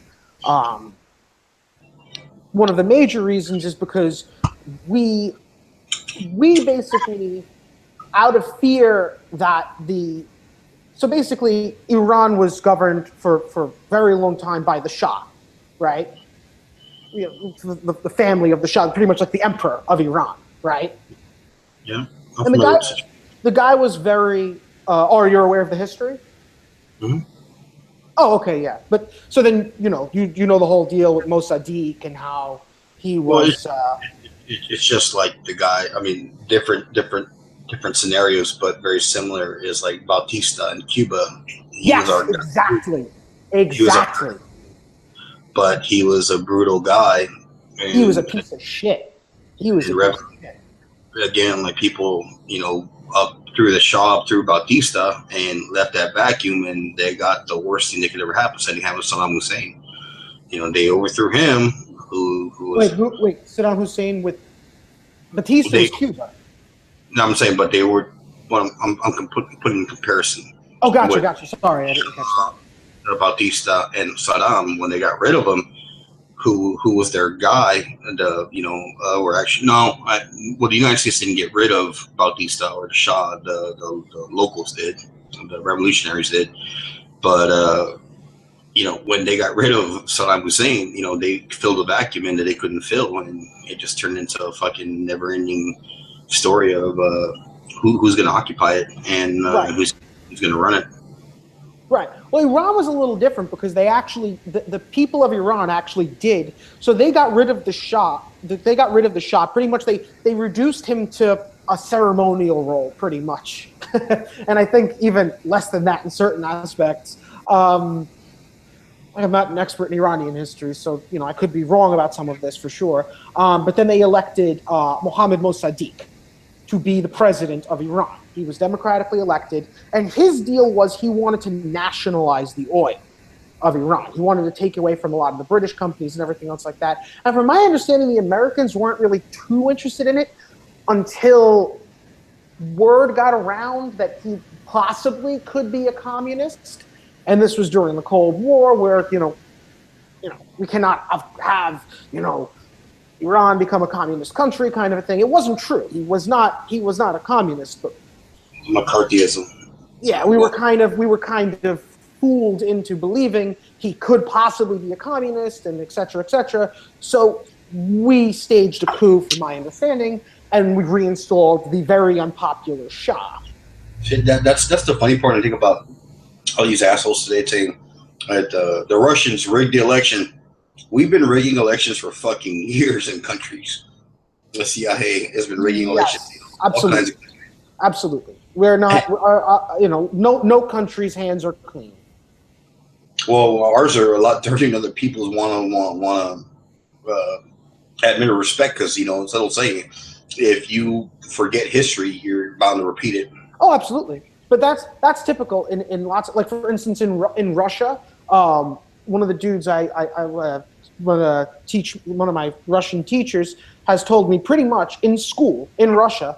Do you know that they actually teach that Finland instigated the Winter War against, and Finland actually invaded Russia versus that Russia invading Finland during Talvisota, during the Winter War, which is crazy. You know what I'm trying to say? But people believe it. People actually believe that no. They started it. Finland started the Winter War. Well, people forget that Saddam Hussein was our guy. He was a CIA's guy for the longest time, and they're funneling money to him for years to get his persuasion to persuade him to help the U.S. and their needs or their plans in the Middle East. And when he finally told them, "I ain't gonna listen to you anymore," that's when they turned on him, or cut him loose. But he was their guy. They helped him basically overthrow the president of Iraq. I'm actually not too familiar with that history. I know a bit about Saddam, but I know that his coming to power I know was quite interesting, but I know he was the head of the secret police before he was the president. That I know. His job was like the SS back in the day. Pretty much, yeah. He was a sick fuck. Get information and basically, all he had to do with all the people while he was under that president was, he told him, "Hey, I want this guy, do what you got to do," and he would torture him to death or get him to admit to something, and then he could sit there and kill him or have him put somewhere where this and that. And when he wanted to be president, eventually he said, "I'm going to say any other president too."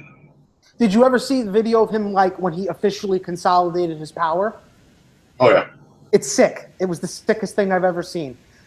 I was like, holy shit. He was just sitting there with that fucking cigar. Yeah, oh, this one. Yeah, this guy, this one. and you just see the people freaking out and then cheering his name and shit like that. Well, not only that, Fuck.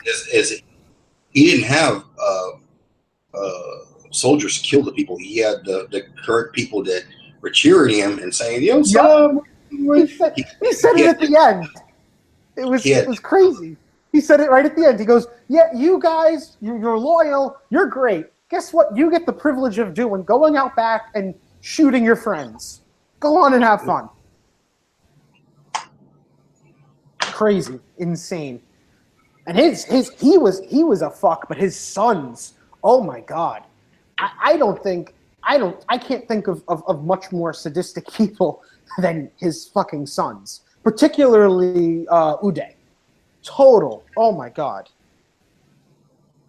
Well, I mean, if you ever see that series HBO does about it, yeah, it's a series to do. It's a movie, whatever you call it, or miniseries. And it even says that he really wasn't a very avid Muslim. He just embraced it to get people behind him. Who, Saddam or his sons? Saddam. Oh, all of them. That they weren't very avid Muslims or practicing Muslims. They just used it as a way to engage people, like to instill their fear of Allah and all that stuff. As he was decreeing stuff to make it. Well, he actually governed relatively. I mean, most of the dictators and stuff, they governed relatively secularly. Like in Iraq at the time, I don't believe that the hijab was mandatory at all, and most of these kinds of things weren't. In fact, he, as much of a piece of shit that he was, I mean, all of these pieces of shit are kind of the same in that way. Muslim or not, you threaten their power, he would crush them, and that's why you didn't see too much Islamic extremism in Iraq, because he was just fucking brutal. He would crush even the tiniest little thought of anything, be it Islamic extremism or just people wanting to, not have to worry about being thrown in a cell and tortured. Yep. A lot of the countries, these people are impoverished. They're not educated. A lot of them are illiterate for the most part. Yemen, I think, has one of the highest illiteracy rates in the world, but they communicate, via language, via voice, and their language. They learn it, obviously, by talking to people, but they don't. A lot of them never read or write. A good deal of them, not saying everybody, and it's not uncommon in those areas, and that's why a lot of people are so passionate about other people that can articulate themselves as well. That makes sense. You're saying Yemen? Yemen has one of the highest literacy rates in the world. I didn't know that. That's interesting. That's fascinating. I could believe it, that's for sure. But yeah. Well, I mean, it's a fascinating region, to say the least. Just like I said, if I was doing I was taking one of those gigs and I had to go over there, I would be respectful to the culture of that area and do my best just to fit in and whatnot. But I wouldn't come and demand that I'm a Christian or whatever, I'm Catholic, and guess what? Shit's about to change, and that's ridiculous. No, of course not. No. Oh no! Don't get me wrong. There is an issue. There is an issue. I'm not, as much as I have, like I said, I have absolutely no issue with Muslims, or anything else like that. But there's very obviously an assimilation issue, and I think a lot of people, like I said, even people from the region and everything else like that would say, well, yeah, there is an issue. Because all the foreigners I ever met that own convenience stores or own department stores or just own stores in general, when it comes to Christmas time, they're all about the ka-ching. They don't care about anything else. They're all about the money. Well, right. Making money. They're not all offended by, oh my God, you're celebrating Christmas and I'm profiting off of it. Right. But the thing is that it's always the noisy minority that causes the fucking problem. But there obviously is a bit of a problem, right? Because, I mean, if you think about just, like, for instance, in Germany, just how many refugees and immigrants and such that they have there. There's tons. But when you heard, I don't remember the number, but I think it was like 100 or some quite large number of people during, it was last New Year in Köln, where they were like groping women and such like that. Mhm. I mean, that was disgusting. What needs to be understood, of course, though, is that number, be it 100 or 1,000, it's still a massive minority compared to just how many are there. So my view is that the majority of people coming over, they're probably, just fine people. However, there's obviously a contingency in there that is not so nice. And to me, the way to deal with that is if you come to a country, you are a guest there. You know what I'm trying to say? And if you're going to, behave that way, I think it needs to be dealt with extremely harshly. I personally believe that. To me, you're a guest. You know what I'm trying to say, and it's funny because their guest law is a big thing. So that's the thing that needs to be enforced, I guess. You know what I'm trying to say? Like you're not a German citizen just because you've come to Germany. You have to work to get to that point. You know what I'm trying to say? I believe that if I go to a country where my wife has to cover herself and because to not disrespect everybody in that particular region or area because of their particular religions and laws, then when you come here, the same law applies. Oh, for sure. No, I agree with you 100%. But like I said, what I'm saying is I believe that most of the people are good people, and like I said, but there's definitely a contingency that needs to be dealt with, And as much as as much as I feel horrible for the situation, I'm also not for just letting droves and droves and droves of them over without proper vetting. For refugees, I'm talking about. And a lot of yeah, I just think that oh, no, please. I was going to say, because I just think, you think about it from a logistical standpoint, right? If you're going to just be allowing tons and tons and tons of people from a region into the country without any sort of vetting whatsoever, right? Or not very strong vetting, and you have ISIS, right? Do you think that they're not thinking, okay, well, why don't we send a whole bunch of motherfuckers to blend in with this refugee crowd, go over to the States or Europe or whatever, and cause some fucking problems? It would be stupid of them not to do that. So, to me, it's just something that we cannot overlook, in my personal opinion. And I met quite a bit of people from India that I go and buy, I go to the convenience stores and whatnot, and they're dark as a burnt match, and they don't like black people. That's like, ain't that a bitch? Yeah, you I think, you'll find that kind of thing, all sorts of places. They're like going there, tell me, buddy, I don't like those people. Tell me, and I'm like, okay, that's your thing, good for you. Yeah. You have to throw off a shade, Yeah, it's something I think, unfortunately that you find lots of places, but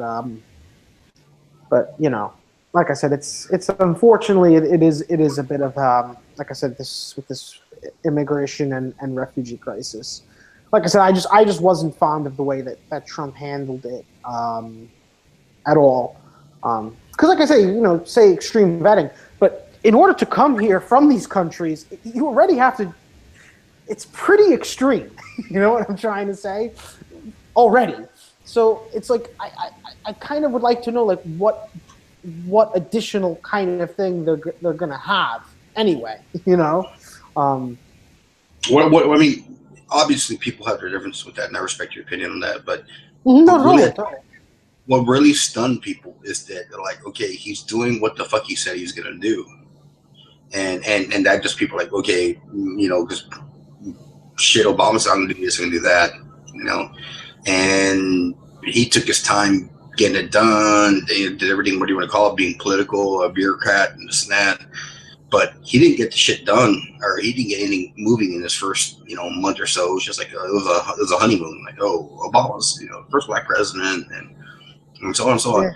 Yeah. He won the Nobel Peace Prize, I think, in his first month or two. A lot of people are saying this. Some people voted him because he's black. Some people voted him because he was their best option, and I don't think everybody voted for him because obviously he's the first black president, like, trying to make a statement. They voted for him because they thought he was the best option versus McCain and god awful Palin. I mean, that scared the shit out of everybody. That fucking nuts. But it's what it is, and you got to give it due time. And I've never seen somebody so combative reception that they're giving him right off the bat in the media. No. Don't misunderstand me. I'm not fond of that, what Trump has done, but I agree with you on that 100%. It's disgusting. I cannot even look at the fucking media anymore. It's too fucking much. What's ridiculous about my main point about that whole situation is they're like, he doesn't understand. You can't talk to me like this.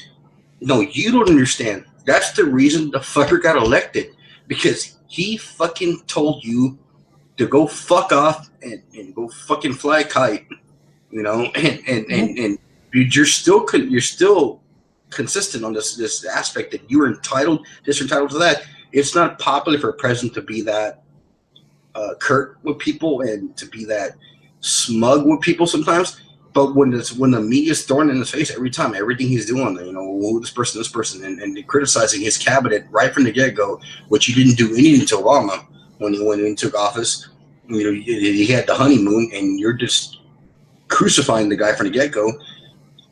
What do you expect? What kind of retaliation is, and why does that? And I think it's brilliant that he uses Twitter to get his message out unfiltered. So nobody can change his opinion, or change his or ruin the rumor of what Trump's thinking. No, he just gave it to you. Boom, the media sucks. They're fucking. That I will be honest with you, I loved it when he stood up there and said, quiet, you are fake news. And I'm just like, yes, you are fake news. I was like, yes. I was like, okay. He just told CNN to go fuck off. I was so happy when he did that. I was like, yes. And it's funny because I was having a discussion with somebody, and he was like, this guy is, quite in general to the left, and he was like, but you can't have a president, who what's the term he used? More or less invalidates the media. You know what I'm trying to say? And I'm like, well, they kind of deserve the media isn't that valid at all, so they kind of deserve to be invalidated. You know what I'm trying to say? Just because they are the media, doesn't mean that they're this wholly untouchable thing. It's pretty obvious that they are that no matter which way you look at it, it's disgustingly biased. People forget history. Lyndon Baines Johnson was very similar in his tactic. He was you're with me, I'm going to roll over you, and you're going to pay for it kind of president. When he took office, and he was just, you're with me, I'm gonna roll right over you. And a lot of people think like churches when they have that zero tax thing when they pay, where they get that thing where they don't pay any taxes. Yeah. That was LBJ who gave that to him when he wanted to run, when he was running for office, or he wanted his policies, not running for office, when he was president, and he wants policies really pushed. He went to a lot of the big, at the time, like Billy Graham and all these other, big churches, and said, push my agenda forward and make it popular amongst your pew, your congregants, and I will give you, tax-free status for your churches, so you don't have to pay taxes on the money anymore. A lot of people think that goes way back, like the 30s or something. No, that was the late 60s, and he couldn't. I didn't know that actually, but I believe you. He couldn't take it back. And honestly, I don't have anything against religion or churches or anything, but hey, God, I gotta pay tax. You gotta pay tax. I agree with you 100% on that, man. Trust me. Trust me, I agree with you 100% on that. Because the thing is that if the church is being as charitable as it says it is, and I'm not doubting that it is or it isn't, but they could write off a very, very large amount. You know what I'm trying to say? In their donations and stuff and such like that. So, yeah, I don't have any kind of issue with removing the tax exempt status. Because then you probably also catch the little fuckers like the Scientologists and such like that. Yeah, I mean, you got to pay just like everybody else does. I mean, I know you're supposedly helping people, but according to you, but your nonprofit, whatever it is you're doing. But sorry, buddy, you need to pay like everybody else does, and that's the way it is. And me may pay less, but not pay nothing. Yeah, I think, like I said, I think that it should be a similar, exact same tax rate as whatever else. But like I said, you just like I said, if you're helping people and you're donating all this money to these great causes and everything that are clothing people and giving them homes and food and et cetera, et cetera, et cetera, oh, then you could just write off all your gains against that. You know what I'm trying to say? Exactly. Yeah, and then you're squared away. So yeah, no, I have no problem with that. I'm not a big fan of the super churches. They're like walking on water, and they don't pay a dime of tax. No, I'm not a big fan of things like that either. To be honest with you, at all.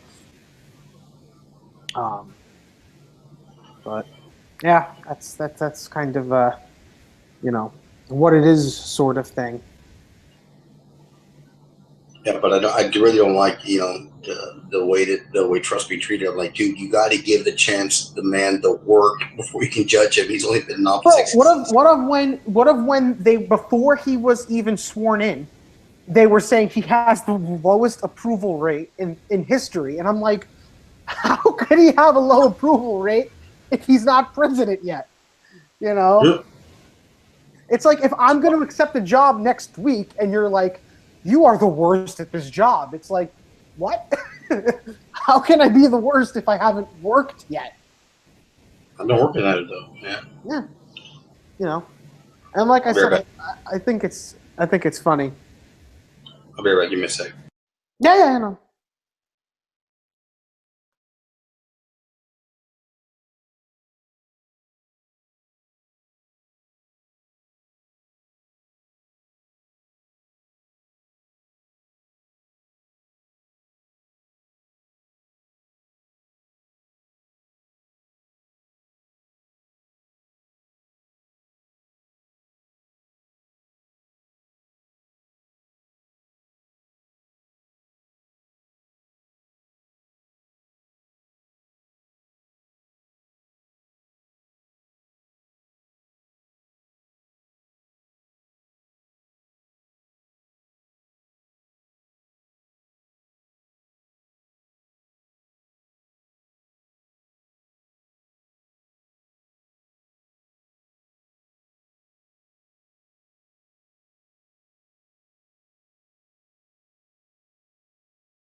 It's like I told one friend right before the election. It's like, you know what? Here's my stance. I don't want any subsidies because I don't really qualify for any of them because of my middle class income. And even if they were available, I really don't want them. I want ability to get a better job and make more money and earn more income. That way I can support my family without having to rely on anybody or depend on anybody for anything. That's all I want. I don't want, these subsidies or don't care for them. And the people that do take advantage of them, which most people, not most people, but a good deal of people do, and lean on them, are eating off my plate. So that being said, they can go to hell in the handbasket because I don't really care for what they're doing because it's affecting me because the middle class have been screwed for the last 30 years. They're not getting anything afforded to them other than picking up the tab because the rich get the best tax breaks and the poor pay nothing. Yeah, I mean, it's interesting. I mean, look, there's definitely a problem. There's been a problem for a very long time, to say the least. To me, to be honest with you, one of my biggest issues is that you just, unfortunately, there's so much issues with the government and such itself. And I'm tired of carrying them fucking Canucks. Oh, They don't pay their taxes either and want to visit my country. Oh shit, Bob's got the fucking alien mask back.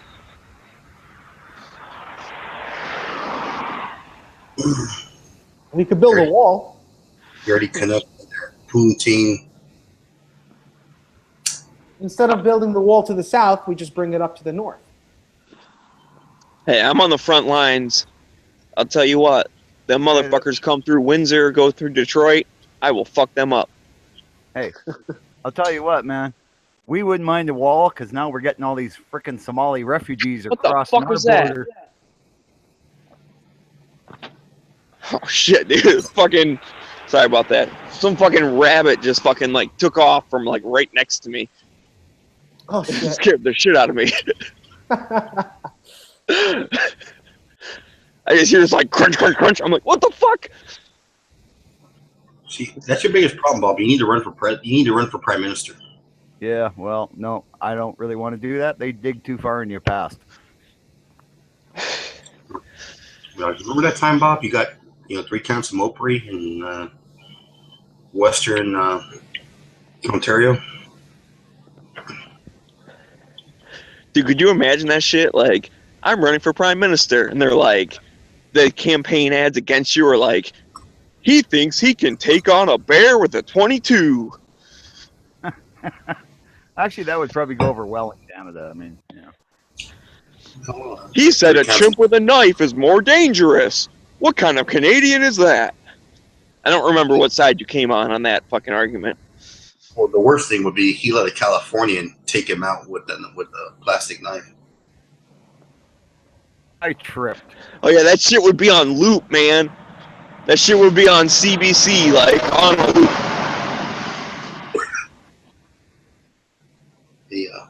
Yeah, I've been on way too many chats to ever run for politics. I need some fucking food. Just eat yourself. You can repopulate. No, I need like food. Hey, Bob. McDonald's won't let me walk through the drive-thru. I guess I'll go to 7-Eleven and buy some snacks. Whoa, don't cross the street yet. Car coming. Well, you're in Michigan. It's a crossroad to Canada. Poutine.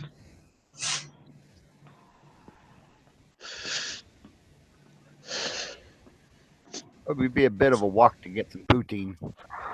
How are you enjoying our chicken fried steaks? Oh man, it's cold outside. Holy fuck, it's cold. There's no cars coming. Fuck them. It's finally got nice here. It was only about 65 this afternoon. I'll say it's about 70 degrees here, so we're good. Yeah, it's been nice here since I've gotten here. It's like 76 or something.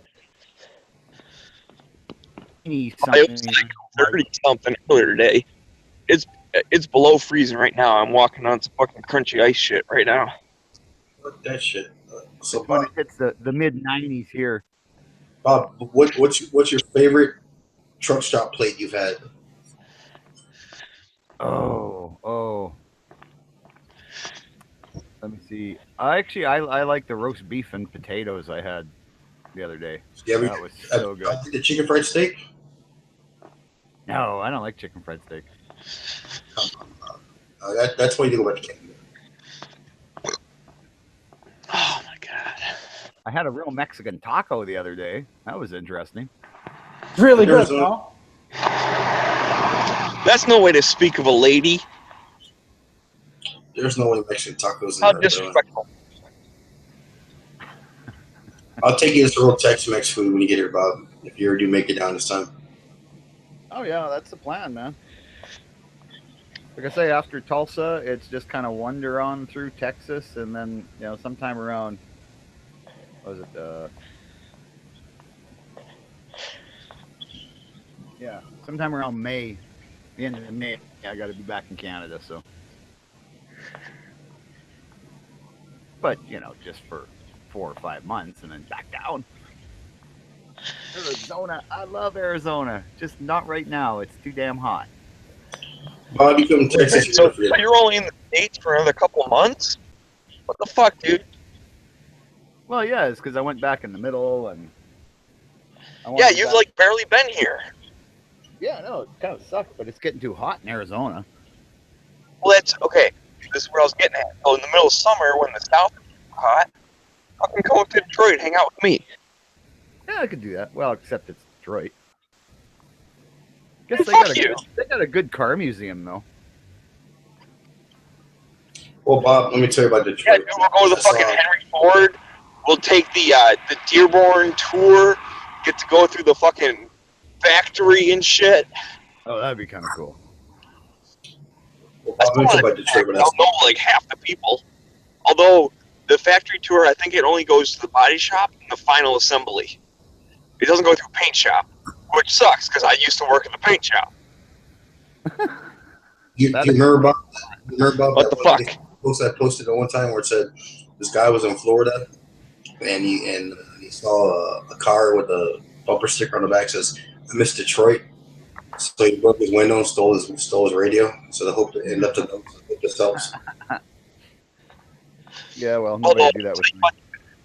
Okay, so you show up, we'll hang out, we'll go to the fucking Henry Ford, we'll look at all the museum and shit.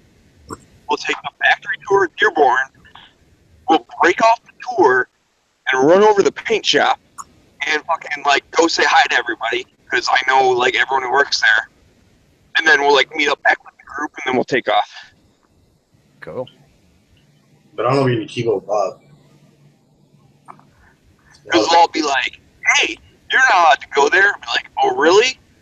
Well, how about you fucking ask John Grace how you feel about that? Oh, the paint area manager? Yeah. Fuck you, name dropping motherfucker. They're gonna be like, okay, sir, Mr. Miller, you're not allowed to have alcohol in this premises.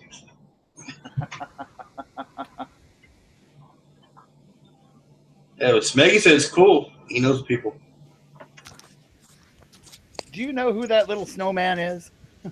Exactly. He said I can bring my Labatt's Blue. And it's my business.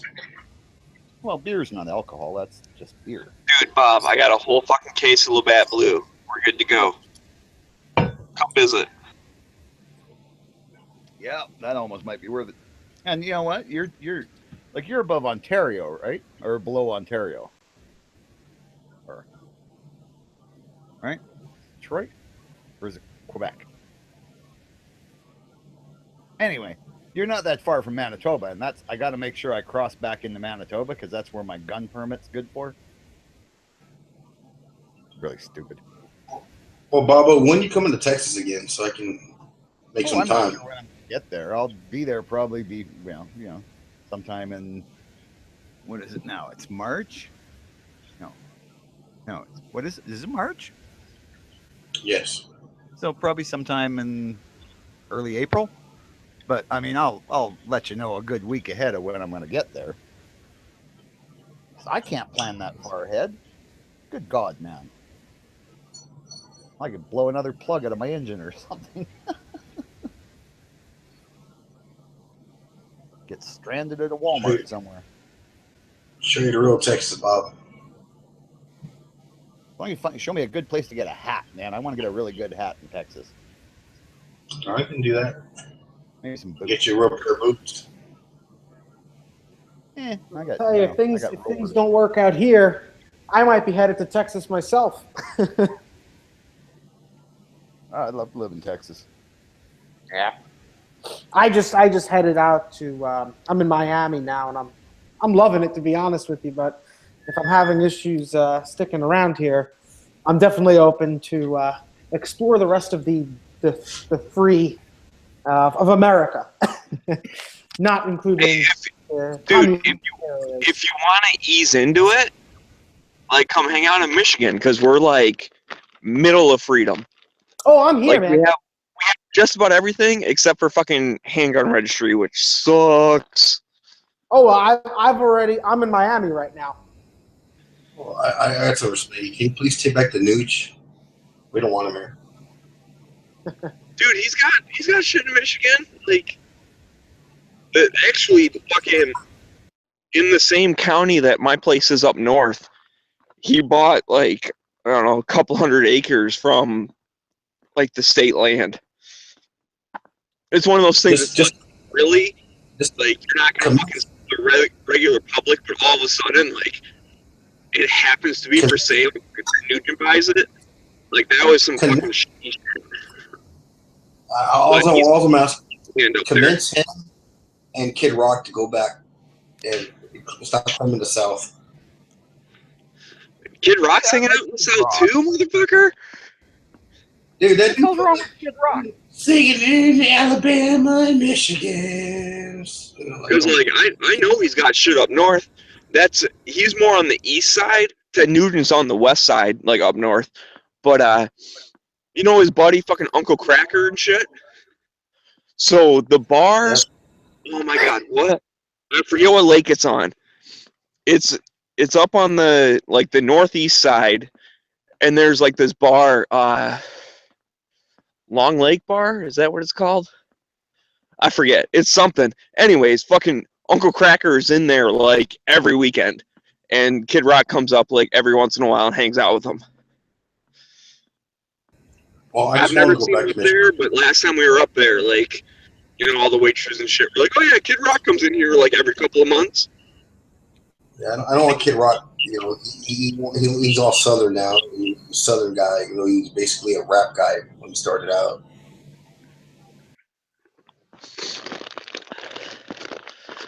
Well, Kid Rock. Summers in northern Michigan.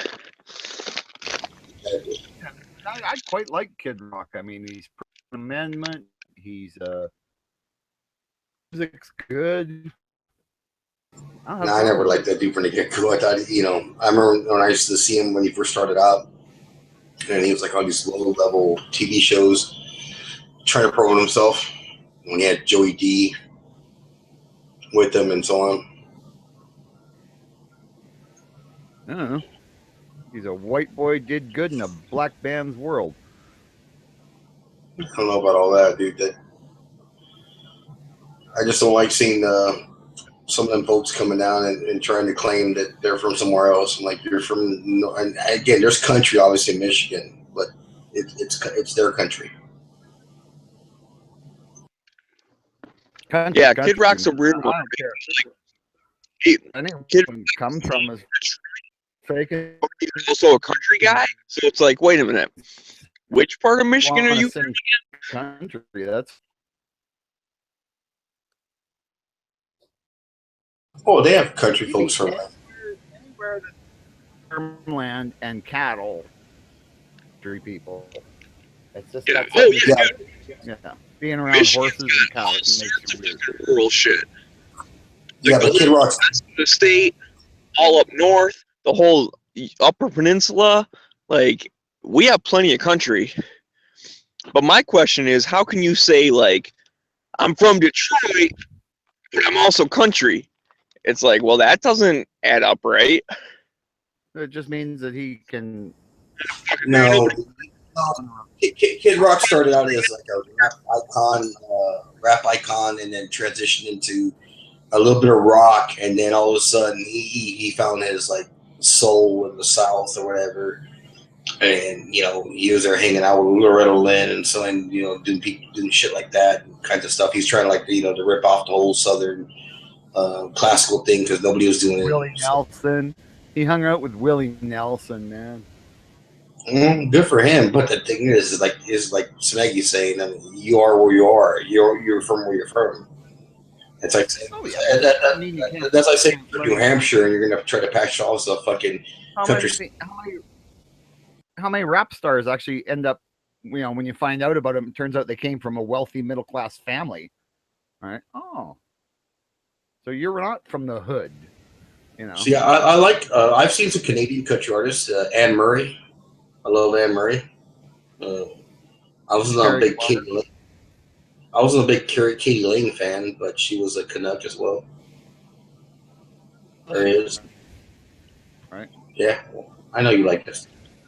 Lesbian country who doesn't eat meat country. I mean, if you're a lesbian who doesn't eat meat, you're not really a cowgirl. I think that's the point, Bob, when she's a lesbian. Yeah, actually, how can you be a lesbian and not eat meat?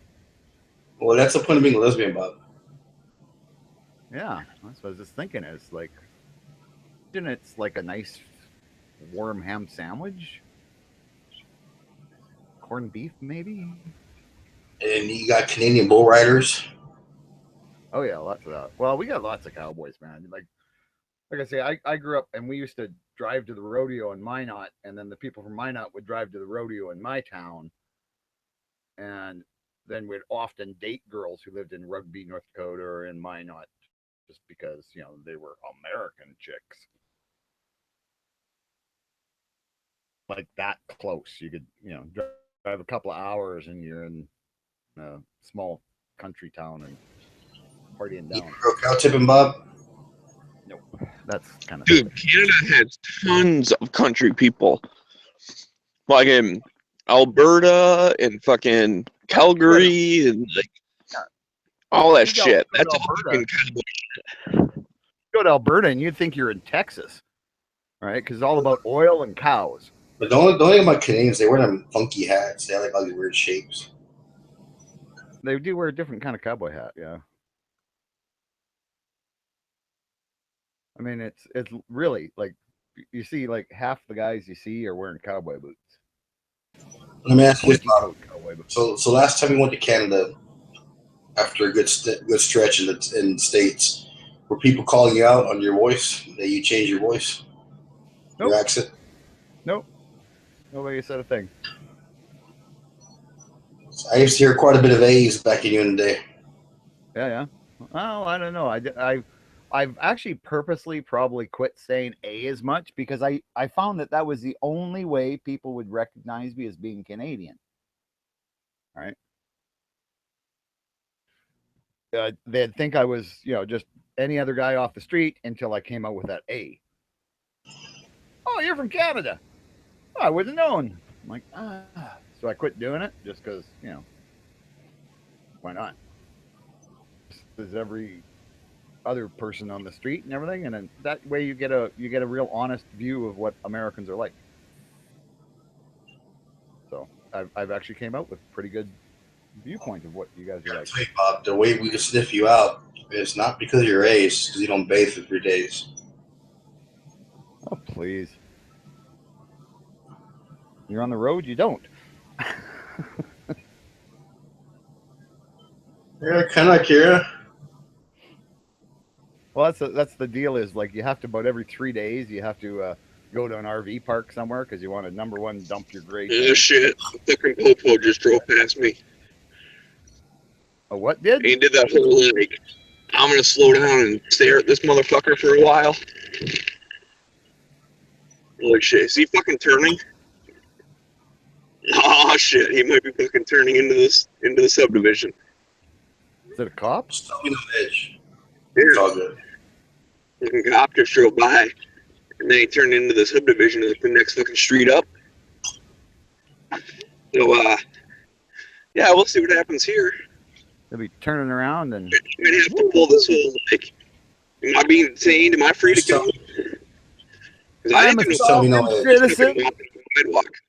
Yeah. I'm a sovereign citizen, and you're being recorded, officer. You don't have a right to detain me. Well, I mean, that's. I wouldn't go. Then make sure you turn your camera on though, because if we're gonna see somebody get tasered, I want to see it live. see live, and on top of that, you tell I know Edge. I don't want to just hear you screaming and crying mummy and poop. He's like Edge. He's like Edge in Albuquerque. No, Edge in Texas. Oh shit, my bad. You're good to go, sir. It's going to be on your way. Listen, I mean, we'll see what happens, but fuck yeah, I'll turn my camera on if he starts fucking talking to me. Like, hey, Mr. Pink, I'm gonna need a subpoena this fucking recording. This shit might show up in court. We want to see your ass get beat online. But I don't see him, like, sitting there waiting for me. Actually, I've heard if you use the taser after you've subdued the person, if you use it on their phone, it pretty much wipes out all the data. Just remember that. Luckily, you'd be broadcasting live, so you'd actually have a copy, so we'd have proof of it. Well, that's what I'm saying. Like, if shit goes down, this shit might show up in court, you know? When they pull you over and ask you, sir, where are you coming from? Your mother's house. My favorite is I'm coming from that direction on this street. Like, that's all they can prove is that you're heading west on a certain street. So I'm coming from east on this street. You can't prove anything different. True that. I don't know. I don't think nothing's going to come of it. I don't see him. Yeah. He Even if it definitely does, turned it'll in, probably just be, you know. which is weird. If you're driving on a main road, like, why do you turn onto a subdivision unless you're going to fucking sit there for a minute? But I just unless crossed the street and I don't see maybe he's going home and he lives there. That's possible, but I don't see why he would take a fucking cop car home. Like, around here, cops don't take their patrol cars home. Like, they go back to the station, they jump in their regular car, and they go. I think also something you can do is you cut a fucking wet, cold fart when you pull over, and you're like, oh shit, now fuck off, you just go, go on your way. Go on your way. Hey, isn't that what women are supposed to do if they're being raped? All right, they're supposed to pee and poop on themselves. Then the rapist will not rape you. I don't see him anymore. I've already crossed the one street. I'm coming up on the other street. So even if he, like, ducked in the neighborhood and, like, pulled a Yui or something, like, he's not here. So I don't know where he went, but fuck him. What cold fart? Coming straight out the underground. He's just going to be waiting for you. A young African American's got his bad because I'm brown. I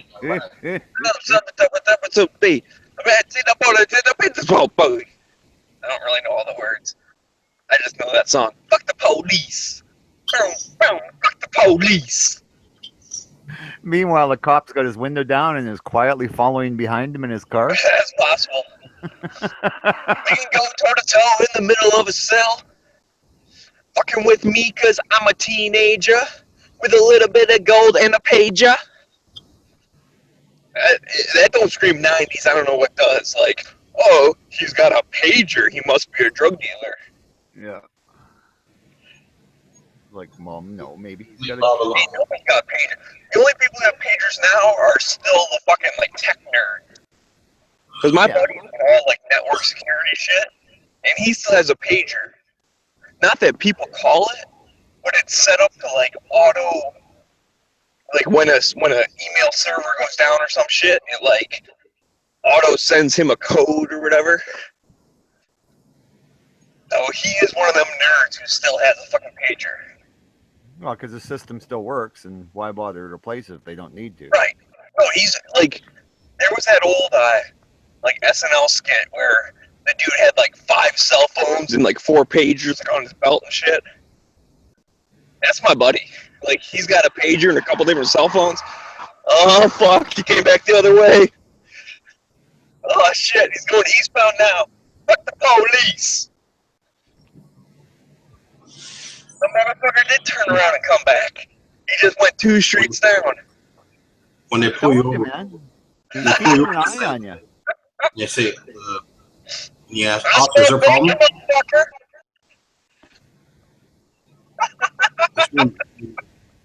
When they pull you over to say, officer's a problem, yeah, there's a problem. There's too many bullets in this gun. Boom!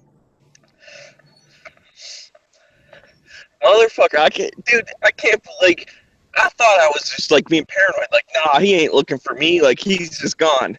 Oh, motherfucker did come back another time. You're special. Well, you probably don't see too many people walking on the street at this time of night in this weather, right? Oh, that's possible, but like I said, am I being detained? I didn't do nothing wrong. I'm walking down the sidewalk. It's a free fucking country. He's probably just making sure you weren't on drugs or looking for breaking into somebody's house. Who we call Blue Wave, son. At 7 News stopping by, and yeah, we've had a long night. Like, listen, officer, I know Edge. In fact, he can say hi to you right now, so fuck off. That's right. I'll be like, yeah, that's right, motherfucker. Talk some shit to me over the phone. God damn it. Fuck you up. Listen, I have 5 different lawyers on the line right now. Yeah. They're internet lawyers. They might not have passed the bar, but trust me, they know how to argue law. Yeah. My name is Edge. Edge of the Night. That's right. That's right. Edge of the Night. That's right. I'll be like, sir, do you know Edge that your you, motherfucking face, motherfucker. You know, sir, that you reek of some kind of non-Islamic odor you have on. We call bacon. Yeah, I reek of your mom's pussy, bitch. All right, guys, I'm going to head out, but it was good talking to all of you, and I will see you guys around. Someone doesn't want to get subpoenaed and show up in court. Exactly. See you, man. Good night, guys. They're off the talent. See what you're doing, fuckers. Well, it's Snaggy swears so much. Do you go by the internet name of Death Metal Accountant? Were you present on the night of March, whatever the fuck date it is? Speaking with Smeggy, I'm in my house now, dude. We all safe. Doors locked. They don't got no warrant. Nothing's wrong. And they want to search your ice bag. For the Man, skill. I don't consent to searches. Y'all can fuck right the fuck off. I told you before, you're missing out because I'm gonna make the business work. Those arms right there you have are gonna be like $12.95, and the eyes are like $14, and then the legs are another $20 a piece, and I'm gonna make $1 million next year. Yeah, snowman, Smeggy kit. Snowman accessories. Yeah. And then I'm gonna actually make money off your name, and this is a Smeggy. Hey, you know what you could do is just tell kids peel a potato, right? And then they could stick them in, and then they could watch it change over time as it became more urbanized into a truly Detroit character. Too far? Nah. Apple would work too. I shaved my dog, Bob. Did you? I should shave mine. But 2 fucking hours to do it. yeah, see, that's why I don't want to do my own dog. Like, he's huge. It'd take a long Bob, time. you typically don't want to do your own dog. That's just. Well, they don't like it, so I figure, hey, I'll pay somebody $40 to do it for me. Fuck, it's 40, like 80 to me, you know. Goddamn, what people charge. I always go to a cheap place. I had to tell him, okay, belly rub, because he doesn't roll over, but he does a belly rub where like you tell him to belly rub. Yeah. And like go on the ground and put his belly up and do that for like, half an hour. Oh, yeah. Shit. I cut that coat off. I'm like, God damn, dude, I had enough fucking fur to make a pillow. Yeah.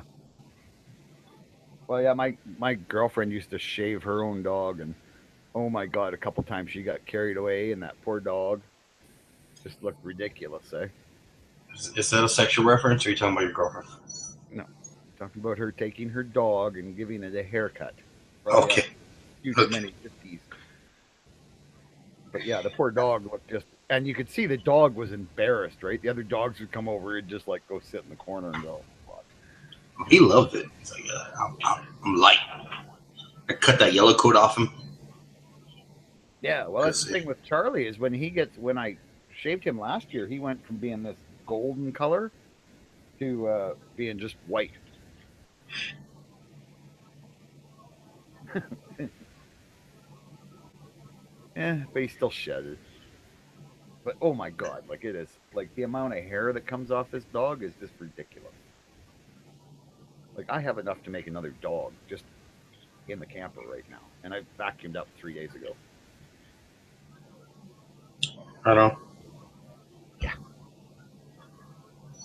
I've been thinking it'd be really cool if I could just, tie him to the roof of the truck. And then when I was going down the freeway at 85, all that hair would just kind of blow off.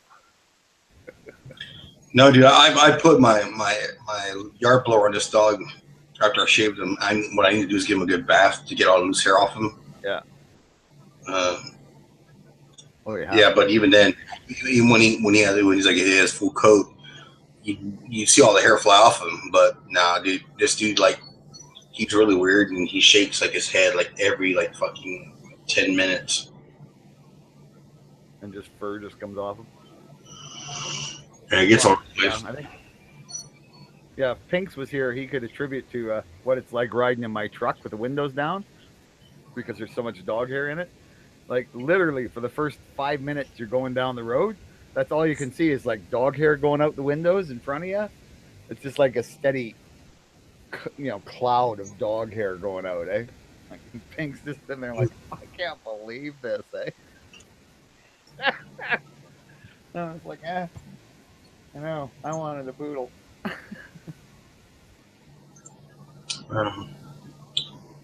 Well, you going, buddy? And you guys have a good evening. Yeah, you too, man.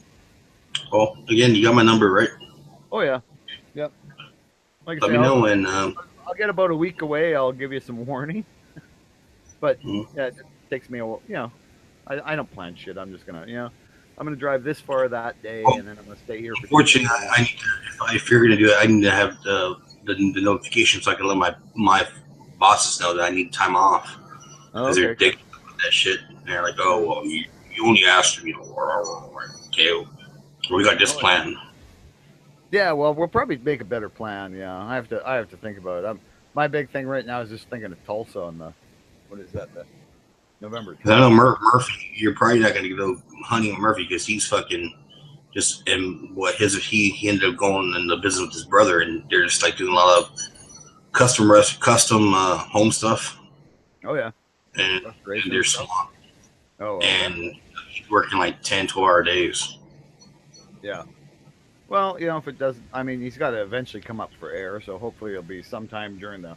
I'll probably stay. I'm sure we get together, but I don't know if he's gonna do that. That thing he's talking about. We had all that time in the past to go schedule stuff. Yeah. He's just really busy. Yeah.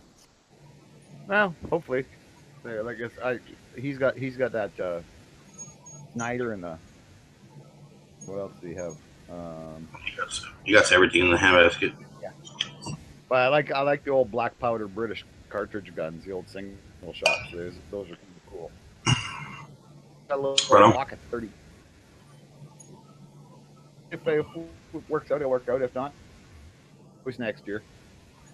I'm not gonna I'm just gonna keep coming down every winter. So I mean, it's like 6 months in between times. So eventually, shit works out. All right, sir. Well, good evening. Talk to you, man.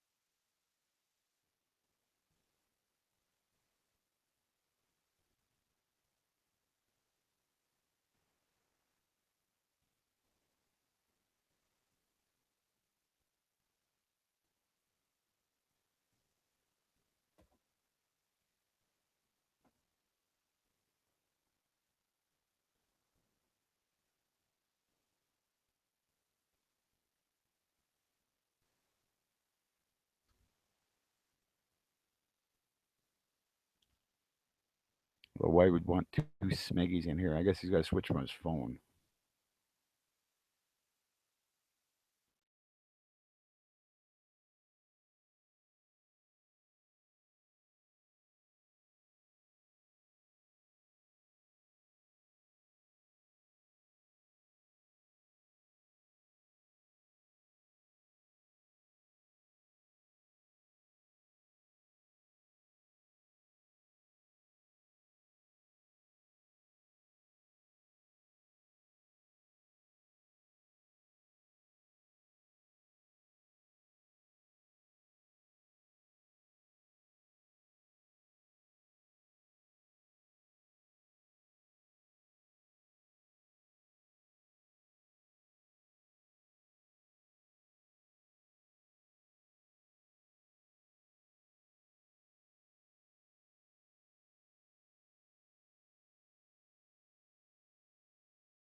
Don't believe the edge.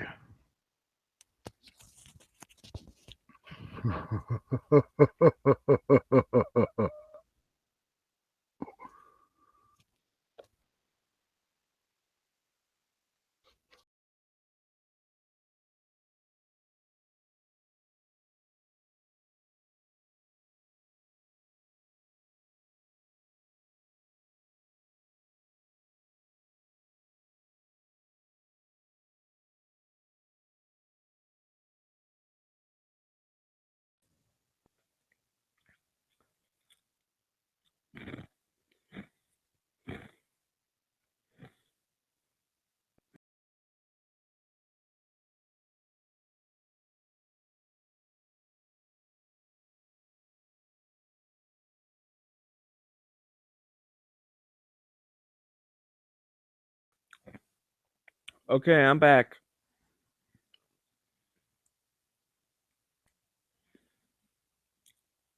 My phone died for some reason.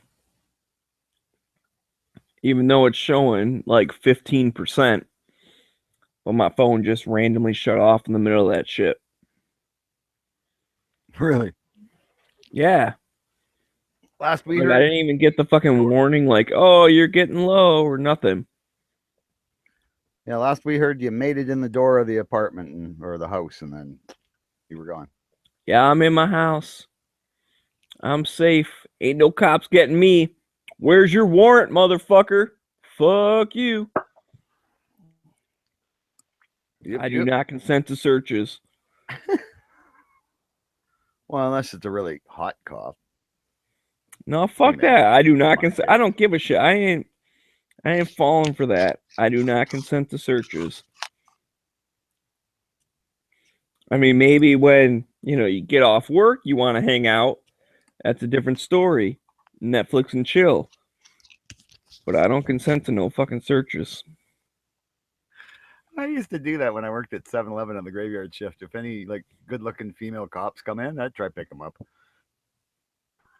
I don't know why this other Smeggy's still in there. Like, my phone's fucking toasted. I don't know why it's like still logged in. Probably just the NSA is just still good. As soon as that offensive rap music you started saying, went off into the airwaves, the NSA just, the satellites in space locked onto your phone, and you'd probably be getting some weird multimedia messages or something weird on your Instagram or.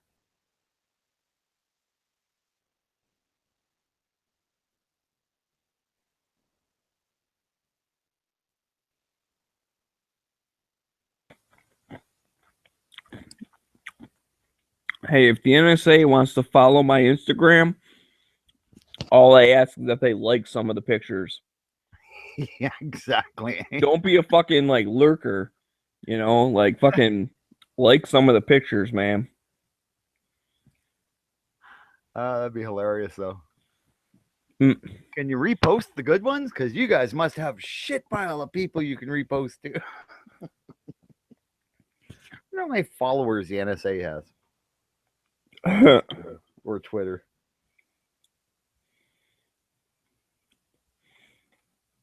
Have you ever seen the Instagram channel? I think it's called like The Real BATF. Like, that's the name of it. And oh my God, like, they don't post that often, but when they do, it's fucking hilarious. Really? Yeah. I haven't seen them in a while. Let me see. I know I'm following them. Let me see if I can find some examples of some shit. It's one of them, like, it's obvious that they're just fucking like joking around or whatever,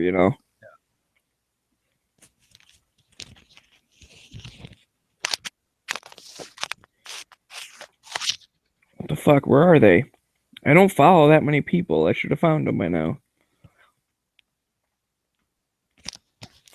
Maybe their account got closed down by the NSA. Maybe. Oh, I'm not at the bottom yet, so maybe they're in here still. No, what the fuck? I didn't see them. like my squeaky sound effect now? Oh, geez. Dude, there was someone like, you did that during the Daily Show, and someone's like, dude, my dog just went nuts. I know my dog does too. That's why I've got it. There it is. Yeah. The BATFE. Oh, Jesus. Yeah, there's only like a handful of posts. What the fuck? I thought I remembered like funny ones. These ones look stupid. Maybe they were too funny and now they're all in jail or something. But yeah, that's where that squeaky thing came from. My dog tears his toys apart to get at the squeaky thing so he can eat them. And I took this one way before he could wreck it. But then ever since then, I'll carry it around. Every once in a while, I'll squeeze it in my pocket. He's just like, where is it? Where is it? And pretty much all dogs react to that noise because almost every pet toy has it in it. So yeah, that's funny that somebody's dog went, what the hell's that? What the hell's that? Where is it? I know that sound.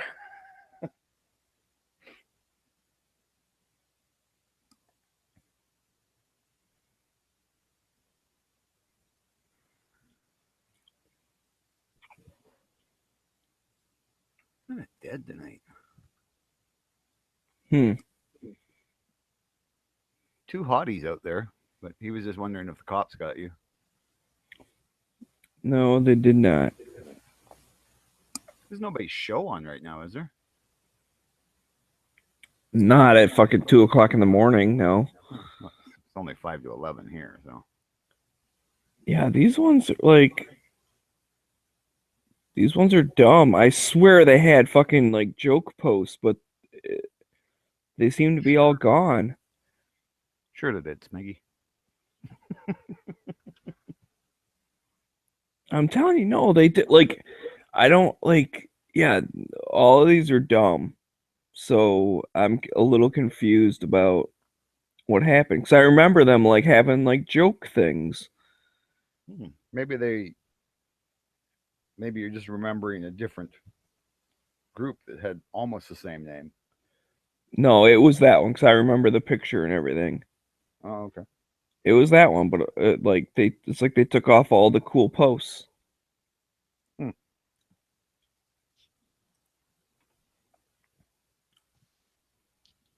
There's someone I haven't talked to in a while. What the fuck's up with Windy? I haven't seen him in a long time. Who's Windy? He's got the picture of like some gun with a like a bipod like sitting on a table.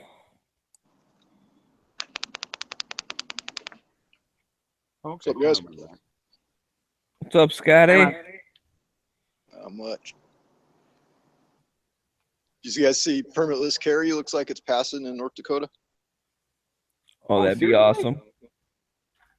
I just saw. Fucking A.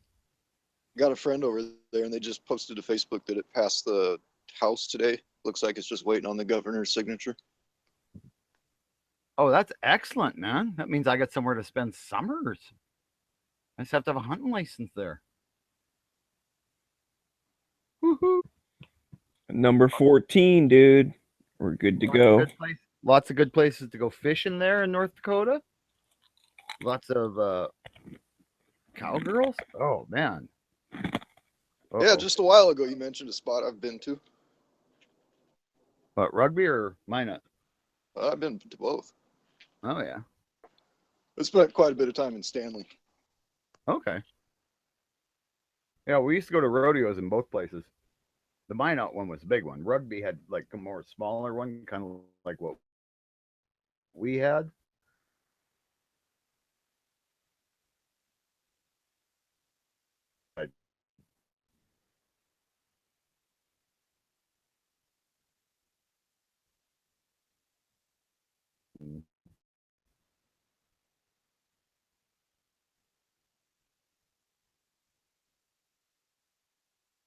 I haven't been back since the oil came in and pretty much fucked the town up. Oh, yeah. Did that to a lot of places. Just all of a sudden there's all this money and people who want to spend it. yeah, it can kind of mess the place up. Fort McMurray is like that, except it's more remote, so not as many Yeah, opportunities. you take a little town of what 1,200 people, and then you pack fucking 10,000 dudes into it. It's no good. Mm-mm. Yeah, because pretty soon there's people there to service what those dudes want, and we don't call them rig pigs for nothing. That has definitely happened, from what I hear. Yeah. Williston was always like that, but they tended to stay in the bigger city there. Yep. But yeah, if the jobs are there, they're going to just be in that little place, and that's where they're going to stay because it's closer to the jobs, and bang, all the stuff that goes with it will show up eventually. Dirty women, dirty drugs.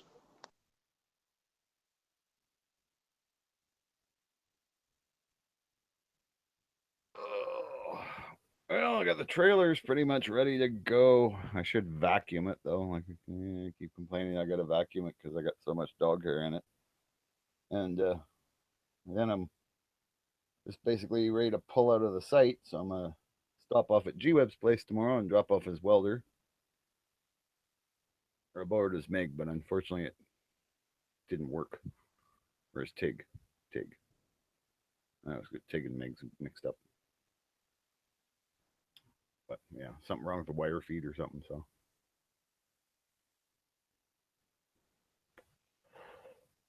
but I didn't want to mess with it. It's not my welder. So but my bumper's bolted on with big plates of steel, so Big Sandy this weekend? Yeah.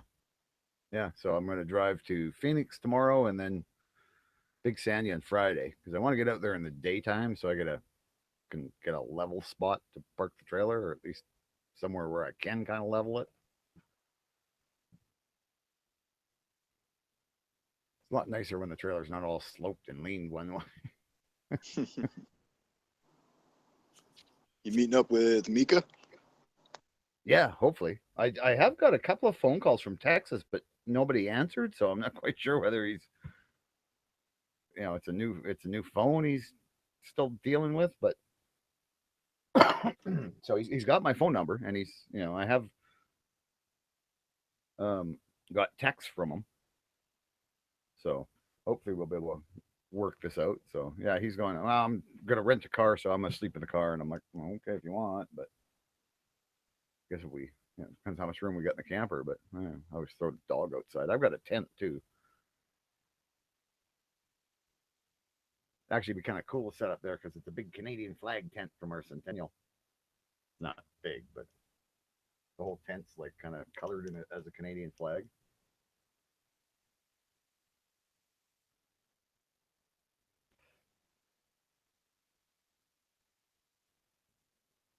And there are guys in Canada with machine guns. But like I say, they're all old, and I don't know if they're able to even pass those on to their kids.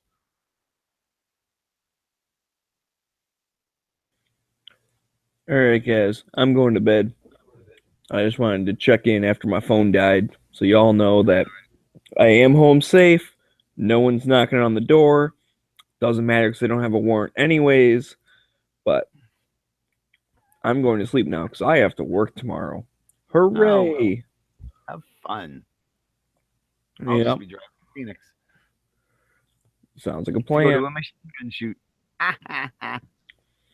Yeah, man. Take lots of photos and videos. Should be fun. Oh yeah. Yep. Yeah, I did a night video from the night shoot last year. Put it up. It was like 40 minutes long. It was pretty good. I'll be in Indiana this weekend. Woohoo! Fucking middle of fucking butt fuck nowhere. Yeah, well, somebody's got to be there. Might as well be you. Yeah, well, I could be getting paid to be there, so ain't bonus. Not the end of the world. I'm kind of sick, dude, man. Fucking, I was just talking with my boss today. Like, we were scheduling all this stuff, and basically, like, my whole life is booked until May. Like, all of April's already like, nope, throw that out the window. Now, granted, I am going to NRA and I'm going up north the weekend before. So part of that is my own personal booking, but all the other weekends before that and all during the week and shit, that's all work. So, and that's, I'm working this weekend and following up. So basically, like, my next day off is the end of April when I get to go up north with my buddies. So I damn sure I'm going to enjoy that. Yeah. Because that's still, what, like 3 or 4 weeks away from now? Like, Yeah. I don't get a day off until then. Like, I am certainly going to enjoy that. This working 7 days a week shit is annoying as hell. Well, like, I like overtime. Like, don't get me wrong. Like, it gives me extra money. That's cool. But doing it every single weekend, like, at least when I was going every other weekend, it wasn't that bad. But, like I was just talking about, like, I have no idea. Apparently, Easter is on the 16th of April. Yeah, I had no idea because I'm working that whole weekend. Someone says something about, like, oh, what about Easter weekend? And I'm like, when's that? Like, I don't have any idea when Easter is. Like, oh, it's this day. I'm like, oh, yeah, that's the weekend I get to do extra work because they're off an extra day. In fact, that one's going to suck a little bit more because normally I'm there for the weekend and I have to work like Sunday night, but then Monday morning I fly home. Well, because of Easter, they're not working Monday, so I get to be there all weekend, and then I get to be there all day Monday, and I don't get to fly back until Tuesday. So it's like, yeah, go me. I get to work an extra day. Yeah, I love holidays. Yeah, and I'm pretty sure they're off on Friday as well, which means I actually might be going out there on Thursday just to get like the starting, like, you know, baseline ship before they shut down. And then they'll shut down, they'll do the changes, and then when they start back up, I gotta like recheck all the stuff and make sure it's okay. So that might actually be fucking Thursday through Tuesday type of weekend. I haven't heard back on that yet. Like, we still need to coordinate that with the plant. But either way, I'm like, oh, holiday weekend? Goody. I get to work extra. Other than the normal weekend where I work, like, you know, 8 hours on Saturday and 14 hours on Sunday. Yeah. That sucks, man. Because that's what's fun about the Sunday thing, right? So I get to, like, normally I'll go in there in the morning, we'll start getting all the stuff going, I'll check all the things and like, okay, everything's good. And then I get out of there sometime in the afternoon, go grab some dinner, and then I come back at 9 o'clock and work till midnight. Because that's when they start production, so I have to be there to make sure, like, if there's a problem, we can change stuff. And so, yeah, that's always a long day. And yeah, you can't mess up because, you know, that's a plant that's... Oh, production's running. Oh, fuck yeah. Like, they are running production. If you hold them up, they are pissed at you. Yep. I don't know if this plant's the same as the other one, but, like, the previous plant that I was at, this is a different company and all this shit, but it's an auto plant. And what I was told, and the math kind of works out, is that basically for every minute the line is down, the company loses $10,000. So guess what happens if you shut the thing down for an hour? They get a little mad. Just a tad, eh? Just a little bit. Now, to be fair, though, in my opinion, like, you can say that, oh, they lose 10 grand. Well, technically, they lose, like, the potential to make that profit. So it's not like they're literally losing money as much as it's, well, that's a car that can never be made, right? Because I mean, like they can work overtime and make the same numbers, but like But that every costs more minute to that they're not making a car, that's a car that can't be made that year. Mhm. Like there's only a certain number of hours in the year, and they make a certain number of cars. So, like I said, though, to be fair, like if they work a weekend shift, they can make up the numbers. So, Yeah. I feel like they're not quite necessarily like they're not taking money out of their pocket, but Yeah. they're taking money out of the potential they could have made if it Right. was It's working. It's like a store having 300 square feet of wasted floor space because they had a water leak or something. They can't have product on that floor, so they're losing money on that floor space. Right. But it's not like the product was damaged and they had to throw it out. Like that is lost money.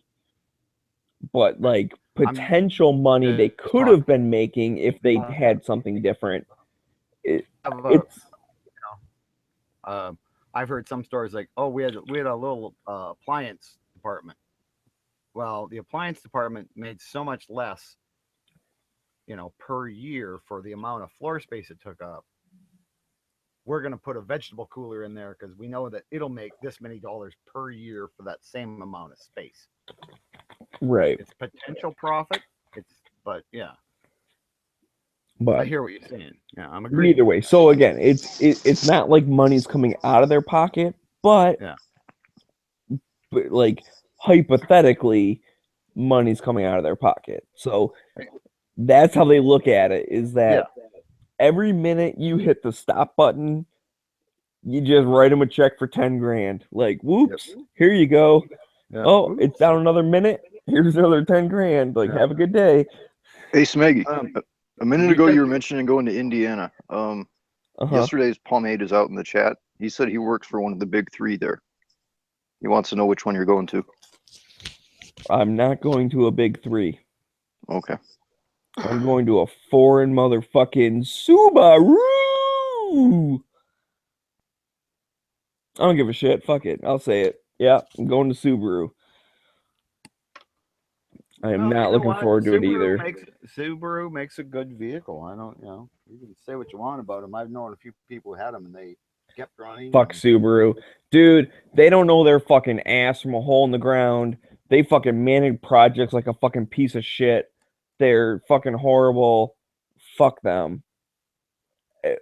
I spent the whole month of October down there last year. Or wait, just no. talking about their cars, not about how they manage things. Fuck them. They're pieces of shit. Fuck them. Not last year, the year before. So 15. October of 15, they built a brand new fucking paint, like a whole new fucking paint shop, all this shit. Anyways, oh my god, dude. It was fucking horrible. Jumping through all the hoops, and it was the fucking blind leading the blind. And so bad, I wanted to be like, dude, I've done this a million fucking times. Like, just tell me when I can turn the thing on. I'll set everything up, and then it will run perfect. Don't bug me in between. Don't tell me what to do. Don't make me fucking sign all these permits and all this fucking paperwork shit. Just fucking tell me when I can start, and I'll fix it. But no, they had to fucking interject at every single step. And no, you can't do this. We got to do this and do this and do it. Dude, do you want to fucking do it? Fine. I'll go home. You fucking do it. Oh, wait, you want me to do it? Then let me fucking do it my way. I can't stand this shit. I've been doing this shit for every fucking auto plant, like all the time. I know how to do my fucking job. It's not that complicated. There's some weird shit going on, but it's like, it just, you do step 1, 2, 3, 4, 5. They come in and be like, well, we're going to start with step 3, then do step 1, then do step 7, which you've never fucking heard of, then do step 2, then do step 5. No, fuck you. I'm not doing it that way. I'm on my fucking soapbox now. I apologize for anyone who's listening to this shit, but I'm venting right now because 40 minutes away from me, get a little range time. Yeah, Lafayette. Fuck yeah. I think from the sounds of it, if they're still the same company they were last year, you'll probably need a little bit of range time to vent. Well, I know, dude.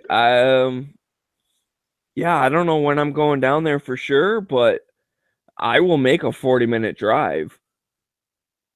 Yesterday, Pomeranian. I will keep you in mind, dude. I don't know what my open time is. Like I said, I don't even know when, but I'll tell you what, dude. Here's the thing. Oh, Kokomo? Fuck yeah, dude. I've been to Kokomo. That's oh, what plant's there? Is that the one you work at? I've been there. We've done some shit there. Oh, fuck. I forget. Is that a Chrysler transmission plant? I feel like it is. I feel like there's a transmission plant. I think you're right. I think I have heard him talking about trannies. Not trannies, but transmissions.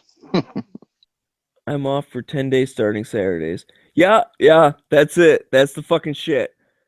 Yep. All right, man. Starting Saturday. Well, tell you what. So, depending on my schedule, this is like radio for two here right now. Like me and him are having a conversation. I apologize for other people that are like, I don't give a shit. Yep, I've been there, dude. I fixed your fucking oh my god, what the hell? It was something with I forget what the hell it was. It was one of the milling machines, and they were getting fucking like metal chips and shit up inside their filtration system, and it's because like the capture velocity was too high and it was fucked up, and we rebalanced that whole shit and like fixed your stuff, like so it should be running good now. But anyways, okay, so this is my hypothetical. I might have to like start work on Sunday morning. So like that's the only requirement I have is that I have to be there by Sunday morning. Now normally I would drive down Sunday or Saturday night and then be there Sunday morning. However, since my work is paying me for like a 4-hour drive, they don't care if I drive down in the morning or at night or whatever, because like as soon as I get there, I'm off the clock. So who cares? Like they'll pay the same amount. So I might drive down Saturday morning. I'll be there around like noonish or something. And then we can fucking go shooting. And then all I have to do is be back at the plant like Sunday morning. So I'll keep in touch with you because again, I don't know exactly. It's one of them things, dude. Like they change their schedule every 5 times. Like I didn't mean to say. I mean every 5 minutes they change the schedule. So I don't know for sure, but if all I have to do is be there by Sunday morning, I'll come down early on Saturday and we'll fucking hang out. The 9 speed line? I don't know specifically which one that is. I don't know. I know we did a whole fucking building balance and we did a study of like the certain problems. But yeah, like I said, they were getting fucking metal shavings sucked up because they had too high of a capture velocity on their exhaust hoods. So instead of just like, generally exhausting the fumes, it was like a fucking vacuum hose. It was like sucking up all the fucking metal shavings and stuff.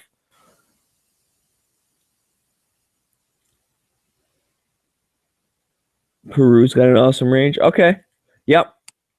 I'll be on Gun Channels. I'll hit you up. That'll be fun. Now I'm fucking happy. Now I don't mind going out of town for the weekend. But I still need to go to bed because I still need to be at work tomorrow. So but that's something we can bring up in the show is how Gun Channels can help you make connections with other gun members who might be willing to take you shooting, and you can check out a new range. Oh fuck yeah, man. Daily Gun Show. We'll talk about it. All right, that sounds like a plan. Yeah, man. I don't want to say for sure that I've met the most Gun Channels people, but I sure as hell have met a lot of Gun Channels people. I think as of last count, I had like 13 or 14. Oh yeah, you're doing good. Oh, I'm a fucking Gun Channels whore. I'm all about it. Well, I mentioned the other day why I do that, right? So when the zombies hit, like I said, if you have a Gun Channels patch, like you're in the cool kids club. I won't shoot you if you have a Gun Channels patch. You're part of the team. Oh wait, that guy's got a gun panels patch on. Okay, well, yeah, cover him from the zombies, Fucking everyone should check out the Indiegogo thing. There's orange patches, pink patches, and glow in the dark patches. How cool is that? Oh, too true, man. Too true. I recommend getting the three set, but if not, you can get just one if you want. But I recommend just getting the 3-pack because you got to collect them all. Left. They are a very limited supply of them. So if you want them, you better grab them now. Yeah. Yeah, someone was saying like, "Oh, there's an orange patch. I really want it." And I'm like, last I heard, there's 5 patches available. And when I looked at it during today's show, there were 3 left. So if that guy got one, there's only 2 orange patches left. If he didn't get one, then fuck him, because he was all about like, "Oh, I need to get one." Well, motherfucker, then click the button. If you didn't get one by now, then fuck you. You don't deserve one. And I forget who it was. It's one of our regulars on the YouTube. Yeah, well, anyways, whatever. But yeah, no, Gun Channels is cool. I've met a bunch of people, and that's, like I said, the patches are one thing. I was just getting no other people that think the same way you do. That can be rare. Yesterday saying, "Oh crap, I don't have a Gun Channel specific, just the AK and Every Second Matters." Well, Every Second Matters is really fucking cool, so that's okay. But yeah, you should get a Gun Channels one. Go to, you know what? Let me see if I can find. I'll give you a link, sir, and you can go right to the thing and order one right this second. That will fix. You won't have it by Saturday, but that's okay. Copy. I shouldn't even say sir. I apologize if you're not a sir. I can't say that I know for sure what you are. What your cisgender there you go person is. You know, it's one of them. That's one of them bad habits. Like I always say, like, you know, hey, you guys, and thanks, bro, or whatever. But like I said, I can't tell by the username. Like, you could be whatever you are. I don't give a shit. Well, yeah, you ever play World of Warcraft? You never knew what the fuck you were. Excuse my French, but yeah, like what a really hot elf chick. And then you hear him on voice chat. Hey, everybody, yeah, it's well, me. Hang on a second, dude. If you're playing World of Warcraft, I guarantee every female character is a fat motherfucker sitting in his mom's basement. Because they had that whole like slash dance thing, right? So every fucking horny dude would play as the chick. Underwear. Yeah, and then hit the. I'm pretty sure it's like backslash dance or whatever the hell. Oh yeah, and then they do the little sexy thing. Like all the characters would though. Like you could have the ugliest, homeliest orc dancing. You could have the dead zombie characters dancing. Well, I mean they all had their own thing. I'm trying to remember. One of them had like a bunch of like Michael Jackson moves and stuff, but the girl characters would basically do like a striptease kind of thing. So no real girls are playing as that. It's a bunch of dudes who just want to see a girl character like doing something crazy. Well, actually, my buddy's wife was really into it, and she used to play on, what do they call them? Clans or whatever, or guilds or whatever they call them. And yeah, she was like all these other women. They had a whole woman clan, where it was all chicks playing, and they were usually the wives of guys who played World of Warcraft who just kind of said, fuck it, we have no life anyway. I'll just play World of Warcraft with my, junky fat husband. In her case, it was her husband's a quadriplegic, so yeah, he kind of had an excuse for wanting to play video games all day.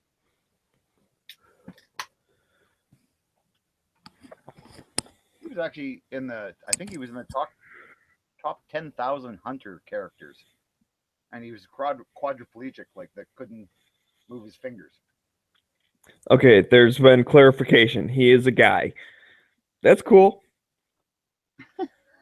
Whatever. If you weren't, I wouldn't care either way. I'd still go shooting with you. Because if you were a hot chick, you would be a lot happier about it. I'm just saying, if you have any single friends, they're welcome to come too.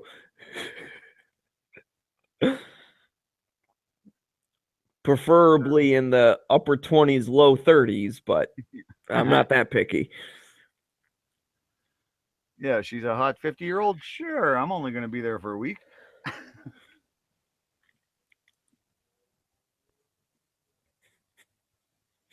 Oh man, hashtag gun channels dating.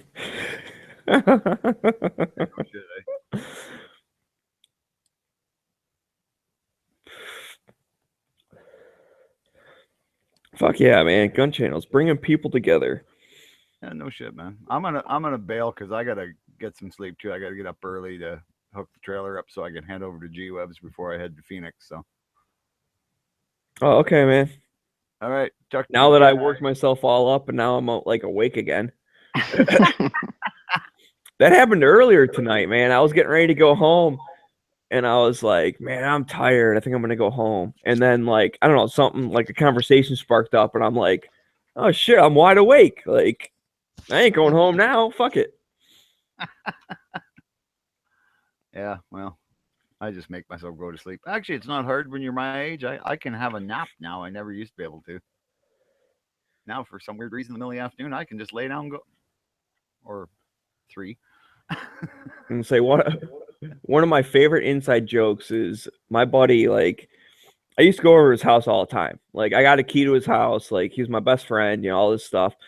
And back in the day, when I was working at the hardware store, like, we'd close at 9. He got off at like 10 or 11, kind of depending on what day it was. He worked at a pizza place. So like I'd go over to his house after work or something and kind of hang around. Then he'd come home and we'd hang out, like whatever.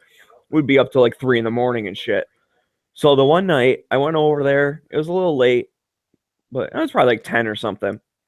And he was home and I'm like, hey man, what's up? He's like, oh dude, like I can't hang out tonight. I got to drive my mom to the airport tomorrow. I got to, get up at 6 a.m. And he kept saying 6 a.m. And I'm like, all right, dude, like I won't stay. So I stood on his porch with him with the door open for like an hour. And then he's like, well, you might as well step inside. So I step inside for a minute and then we start telling stories and shit. And then we move like further into his house, like after another hour. And then we're sitting on the couch and we're talking for like another hour. And I'm like, all right, dude, well, I'm going to go. And the whole night he kept saying like 6 a.m. I'm like, all right, dude, I'm leaving. Okay. So then like I stand up and I'm standing in his living room talking for an hour. Then we go to the front door and I'm standing in the front doorway for like another hour. And then I step outside and dude, I left there at like 4 a.m.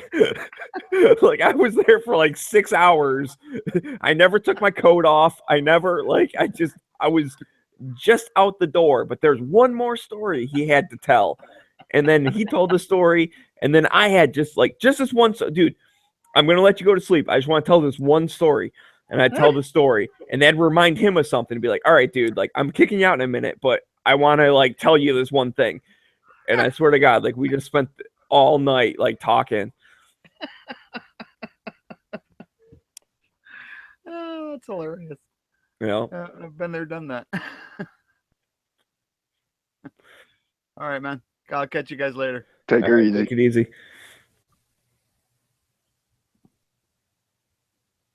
Oh man. So what's up, Scotty? Not much, man. Not too much at all.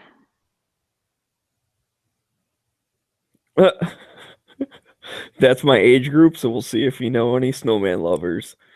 All right, dude, you might be my new best friend, man. Yeah, pick up some chicks and have them meet. Like I said, I don't know for sure it's gonna happen. My work schedule is one of them people like they call you up the day before and are like, hey, everything's changed, and you're like, oh, okay. So I don't know for sure, but if it is like I said, where all I have to do is work on Sunday, then I'll drive down Saturday early.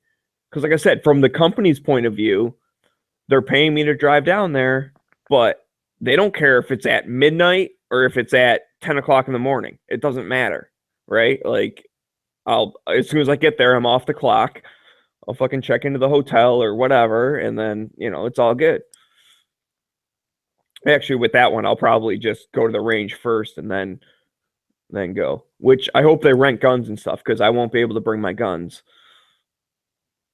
Well, that's cool though. This all started from you bitching about having to go to fucking Indiana, and Yeah. you might have something to do when you get down there. Hell yeah, man. I'm pumped. Like, I'm now not as pissed off about work anymore.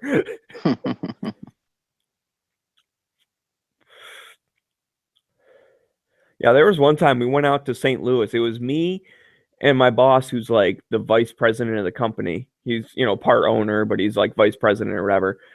And we went out there, and that was actually one of them things. Like, we were in the airport in Detroit getting ready to go on the plane, and we got a text from the dude that's like, "Oh, we're not going to be ready for you today, so like show up tomorrow." And he looked at me, he's like, you want to just go there anyways? Because like it's not worth it to change our flight. We're already in the airport. Our plane's going to board in like 20 minutes. So it's going to cost an extra couple $100 to change our flight. And then like what? We're going to fucking drive home and then come back to the airport tomorrow and fly out. Like, fuck it. Let's just go anyways. And I was like, okay, that's cool. So we get into town, and it's like, we got there kind of early. We were planning on going into the plant, and it's like, well, like you can't check into the hotel at noon, right? Because like they haven't cleaned your room and shit yet. So like we had some time to kill. He's like, well, what do you want to do? And we were kind of driving that direction. I said, well, there's a shooting range like off of this expressway. Like I drive past it all the time. And he's like, yeah, we can go shooting. I was like, fuck yeah. So we went in the shooting range. We rented a couple guns. We hung out there for like a couple hours.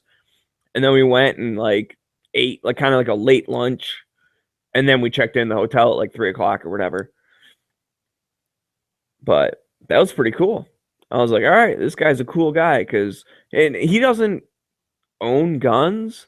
I don't know. He might have like a rifle or something. I know he doesn't own any handguns, but he's not like opposed to guns. He's just like one of those like middle of the road people who doesn't care either way. And he's like, yeah, I've shot handguns before. I'm like, cool. I have also. Let's rent some.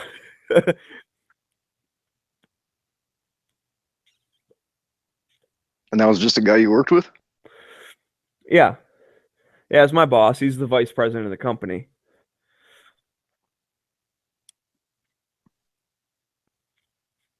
Right on. Well, it's better than traveling with somebody and not having any fucking thing to do. Right, exactly. Yeah, that's especially a boss man, That's what I like about my company, because it's like, it's a smaller company. So even though he's like high up, he still goes and like works in the field and shit when we have to do stuff. In fact, that weekend, that whole time, he was asking me like what to do, because that's the place that I spent 6 months there. So it's like, I know the place, I know all the people, and like, I know this particular job more than he does. Like, he knows kind of how to do it, but like, I'm kind of like the air balancing expert guy. Like, that's why they send me out of town, is to do shit. Like, I know how to do it. So he's like, all right, what should we start with? I'm like, well, we need to get this data, and then we'll check this, and then we'll do that, and then we'll turn this thing on, and we'll check this. And he's like, okay, like, tell me what you need. I was like, okay, well, I'm going to do this. And while I'm doing that, like, you do that. He's like, okay. So we kind of like, divide and conquer shit. And so that was pretty cool, knowing that like he knows that I know it better than he does. So the fact that he could like swallow his ego and be like, all right, like, you tell me what to do because you know it better than me. I'm like, okay, this is what we need to do. Yeah, it's good that you could swallow his pride and be like, well, we obviously hired this guy for a reason. He does this job for a reason, so I'm not going to. Exactly. Yeah. And that's the thing. Well, like, with all these weekend trips, they just send me out by myself. They're like, okay, here, you go do it. And all they know is that I leave on Friday, I come back on Monday, and everything's working. and they don't give a shit what happens in between. Like, okay, go do your stuff.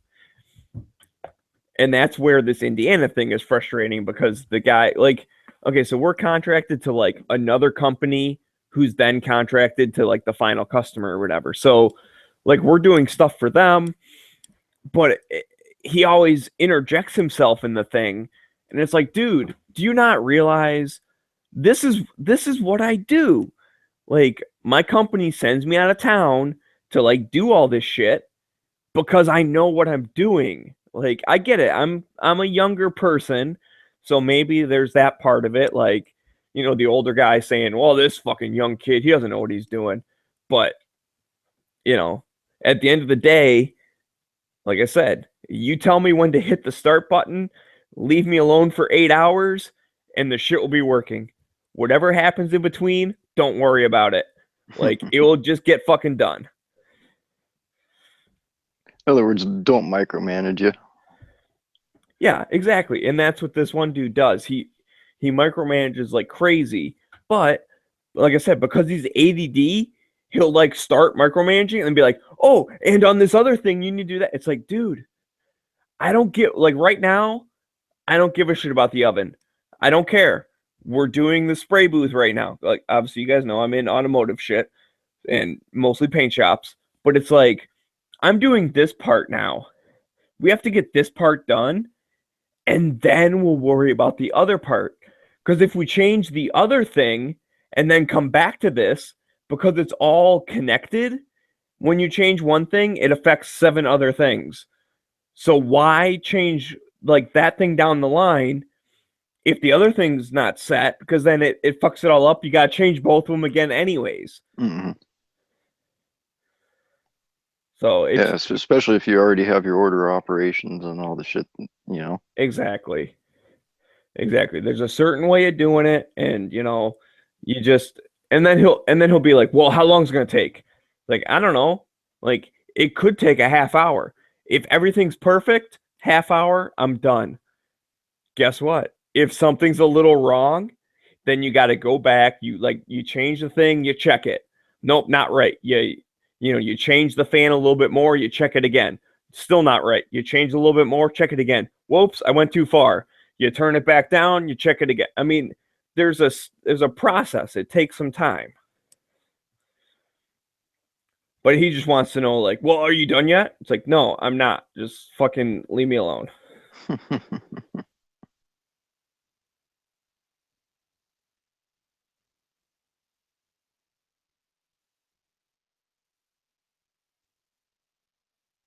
Yeah, everybody's definitely got their own ways of doing things, and sometimes it's tough for that ADD guy or the old guy or whoever to, you know, listen to the young guy.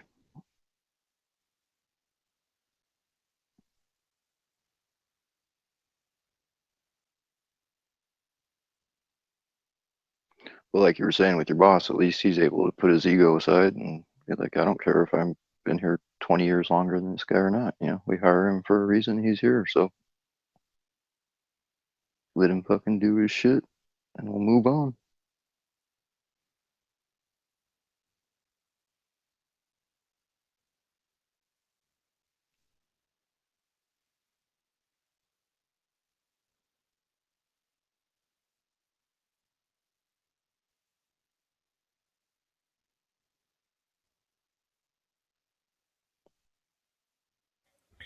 Yeah, exactly. Sorry, I was busy there for a minute, but yeah, and that's what's cool about my company. Like, just like I said, being a small thing or whatever. Like, everyone knows who's like has a strength or a weakness or whatever.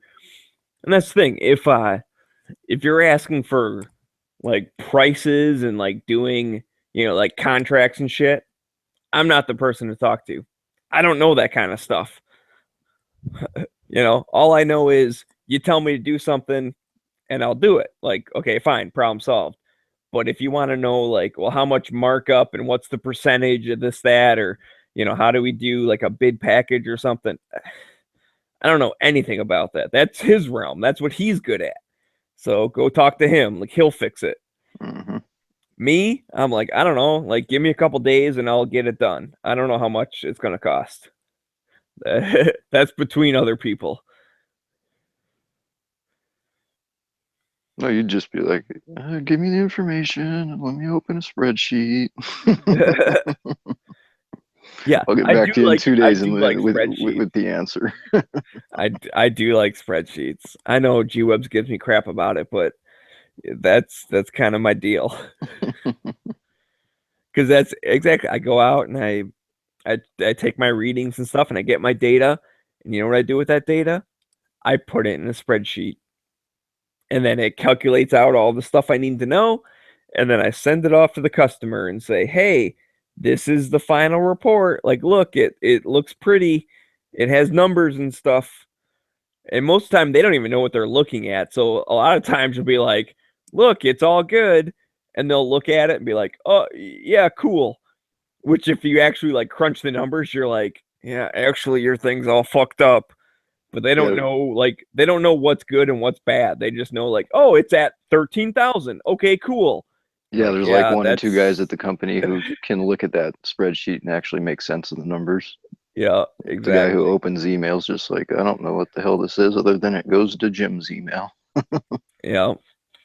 Yeah. They're like, oh, 13,000. That looks good. It's like, oh, that's funny because it's supposed to be like -5 and it's +13. But, you know, whatever. Who cares?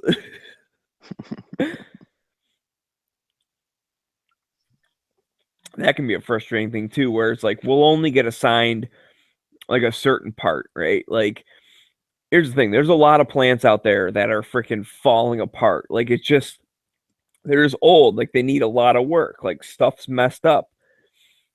And we come in to fix like one specific thing, and they want us to fix like the whole entire thing. And it's like, that's not how it works, dude. Like, I'm sorry, but you can't go get an oil change for your car and then complain that your windshield's cracked. Like, it was cracked when you came in here. Guess what? We changed the oil. Your windshield is still cracked. Like, you didn't pay us to fix that part, you know?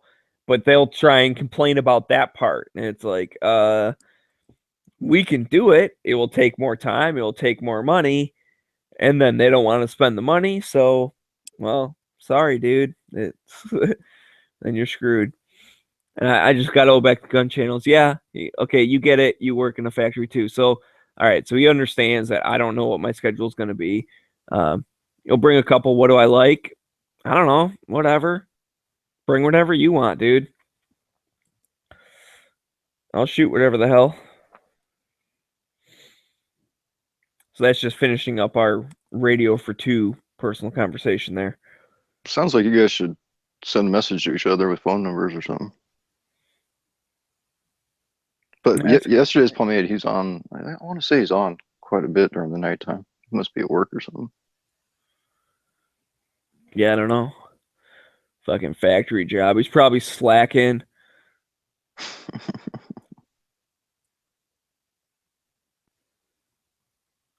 All right, cool. That sounds perfect because I like to sleep in, and then like I said, I'm trying to remember. I think it's like a 4.5 hour drive or some shit. So I'm thinking at least like afternoonish. Yeah, third shifter. Jesus Christ. Fucking union guy fucking slacking on the job. I'm just kidding, bro. I'm just kidding. Don't get all hurt.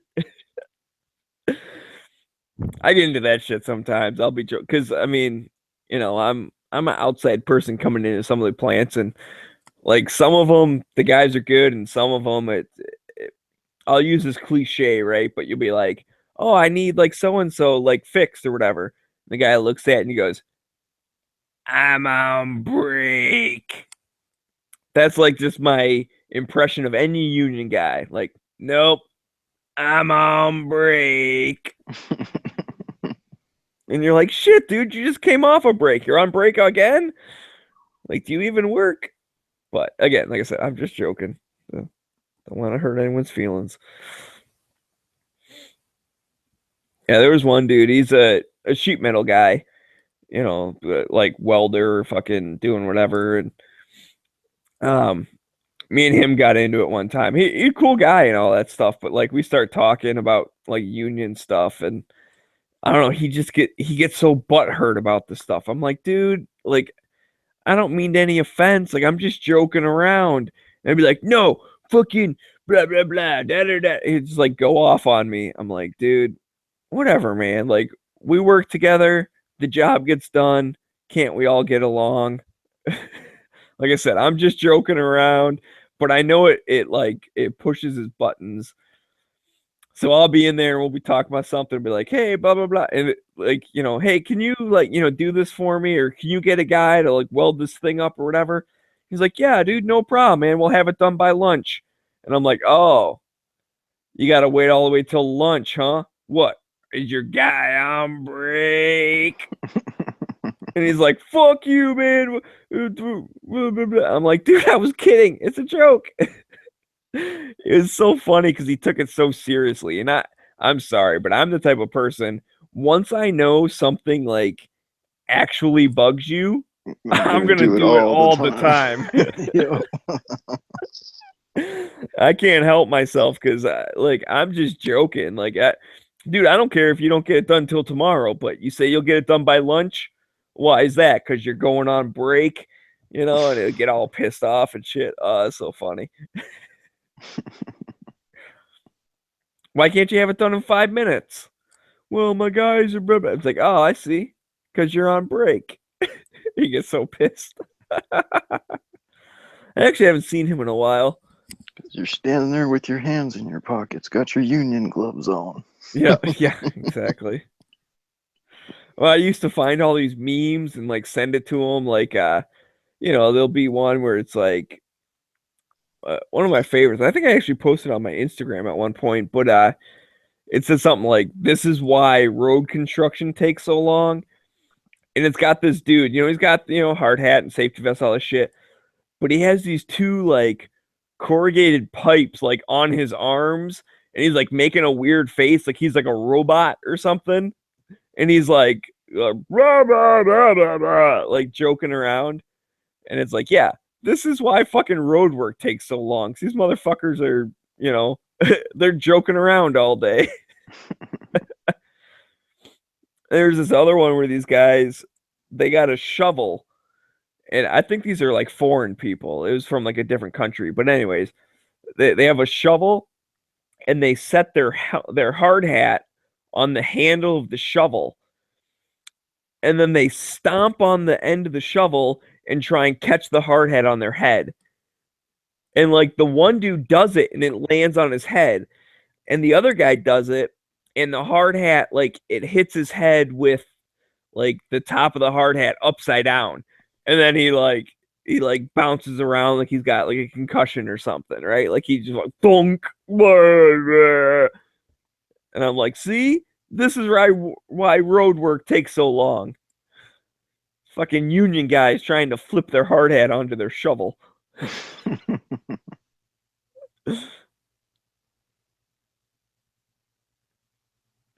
even said it. Yeah, I'm slacking. We're union. I get how it is, man. I'm on break.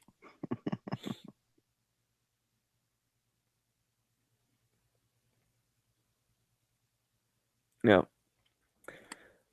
And say I only do that impression because there literally was a dude. He sounded just like that. And this was when I was working in the factory, and you know, I'd have to call in on the radio, like, hey, I need a pipe fitter for blah blah blah or whatever. I need an electrician to fix a thing or whatever, blah blah blah. And it's one of them things, like, I'm just calling it in because that's my job. Honestly, I don't care if they do it or not. Like, I really don't care. I'm letting them know there's a problem. As long as they fix it eventually, okay, that's their problem. I don't care. But he used to come back and just be like, I'm on break. I'll get it in a minute. And I'd come back and be like, yeah, no problem, dude. Like, whatever. I don't care. You know, because honestly, like, hey, I did my job. I called it in. You're going to fix it eventually. You know, whatever. If you don't fix it in time, it's going to break worse. Well, that's your problem. You're gonna have to fix it like when it breaks worse. Like that's not. I don't care. So it was one of the things. I just used to laugh every time he came back with that because I'm like, I mean, it made it sound like I was like bugging him or something. It's like, dude, I'm not bugging you. I really don't give a shit if you let it catch fire or not. I'm not gonna lose any sleep. I told you I've about already it. written it down that I've notified you Yeah, about it. it's off my tablet. Like I erased it from the chalkboard. It's your problem. I don't give a shit what happens from there. If the guy comes in tomorrow morning and says, "Hey, why is that broken?" I'll say, "I don't know. It broke at 10 o'clock last night. That's all I know." Take it up with someone else. I don't give a shit. I really am pretty easy to get along with. Now, there's other times when I was like, seriously, like, dude, I hear ya, but come fix this shit. Like, this one's important. But again, I worked really well with the guys. Like, I had all their fucking cell phone numbers and shit too. So a lot of times I'd text them first, be like, hey, like, actually really need your help right now. And they'd be like, all right, cool. Like, we'll be there in a minute. And then I'd call on the radio and be like, hey, can I get some help at blah, blah, blah. And then they'd be right there. So it sounds good, right? Because it'd be like, yeah, 10-4, I'm right there, man. I got my tools with me. We're coming on the buggy, blah, blah, blah. And so from the boss's point of view, they're like, hey, this guy's on top of things. Like, he's taking care of it. And then I made sure to call back, be like, once they fixed it, hey, guys, just want to say thanks a lot. Like, you did a really good job. You know, it's running perfect. And, you know, again, the boss is like, oh, cool, they did a good job. And they get a little, you know, whatever, I don't know, a little check plus next to their name. So that made them happy. And then on the shit that didn't matter, I'll just be text them, be like, hey, like, fix this eventually. I don't really give a shit. And they'd come back with like, yeah, we'll do it tomorrow. Like, okay, do it tomorrow. It's not important, whatever. See, and they probably appreciate that too, because you're not fucking calling them in like the world's on fire every time. Right. Something little needs to be fixed. If it can be put off, you're just like, this needs to be done, but get to it whenever. But yeah, exactly. You're not holding up production, so I really don't care. Yep. It's like a, you know, a secondary bypass pump or something. Like, dude, we use that like 2 times a year. Like, I really don't care. If it doesn't work, it doesn't work. Who cares? It'll be okay if it's down an extra 15 minutes today. Exactly. Yep. It's like, I just need it working by the weekend. Like, that's it. Like, you know, it's Wednesday. I need it on Saturday. That's it. Like, I don't care what happens between then. Like, whatever. And that's what it is. I learned really quick that, like, the stuff you say on the radio is different than the stuff you say to people in person. You know, because, like, the plant manager is listening to the radio. Like, anyone on that channel hears that radio. So you don't want to fucking get into like a fight on the thing, because then that makes them look bad and then they get pissed at you and blah, blah. So it's like, that's why I'd give them the heads up with the phone first and then just see what's up. And if they're like, yeah, no problem, call it in, then I'd jump on the radio, call it in. They respond. Everyone's happy. 10-4, roger that. It's done.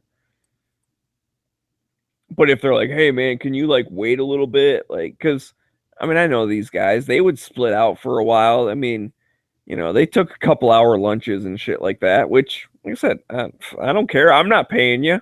Do whatever you want, you know? But so they'd get mad if I called it in when they were supposed to be on lunch and stuff. So it's like, okay, yeah, I'll wait till midnight, but then I'm calling it in right then and there. So if you're still not back, that's your problem, not mine. Like, I'll go out on a limb a little bit, but at the end of the day, I still have to cover my own ass. And they understood that because they did the same kind of thing. All right, but seriously, dude, I'm going to bed. I'm sorry. I don't mean to leave you hanging, but it's all good, dude. You're the one who's got to get up in the morning. Ass is going to bed. All right, Smeggy, you have a good one, man. All right, everyone, take it easy. And yeah, dude, yesterday I'll hit you up on gun channels once I know a little bit more, and I'll send you my phone number or something so we can talk even offline. But all right, guys, everyone who's listening and Scotty in here, take it easy. We'll see you tomorrow for the Daily Gun Show at 7 p.m. Eastern. Should be a good show. And buy Right Gun on, Channels right on, right on. patches. There's orange ones and pinks ones and glow in the dark ones. Buy Gun Channel patches. Everyone, right now, right this second, buy them. Don't be dumb. If you don't buy them, you're dumb. I don't like dumb people. All right, I'm out of here. See ya. Peace.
Stryker came by today.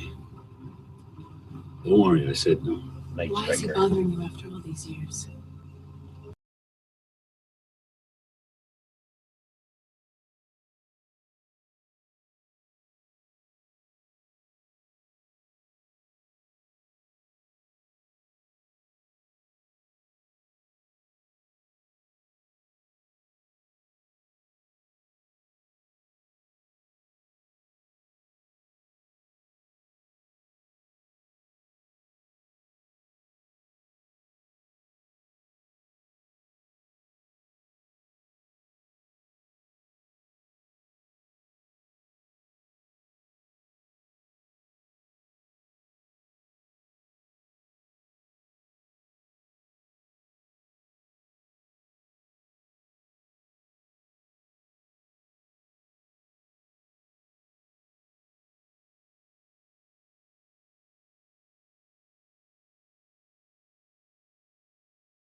promise you two things. You will suffer more pain than any other man can endure, but you will have your revenge.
Relax.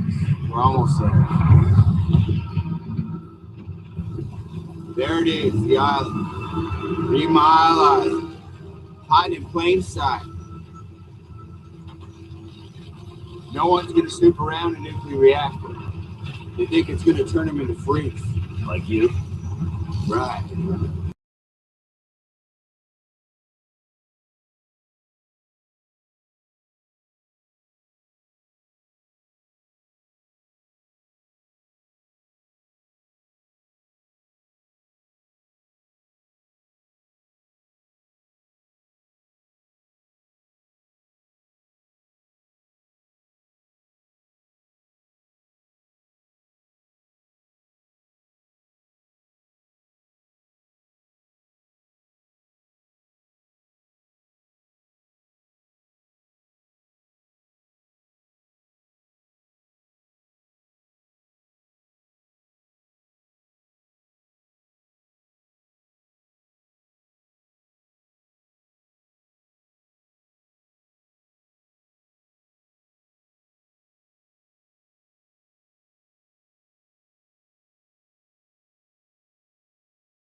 Do it.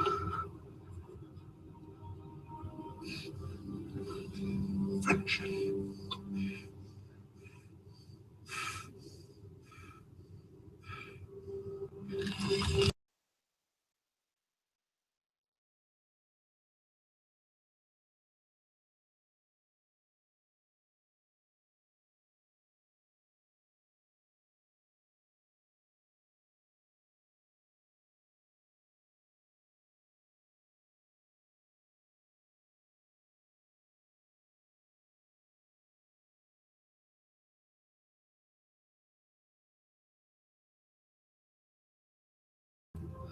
It was real for me too.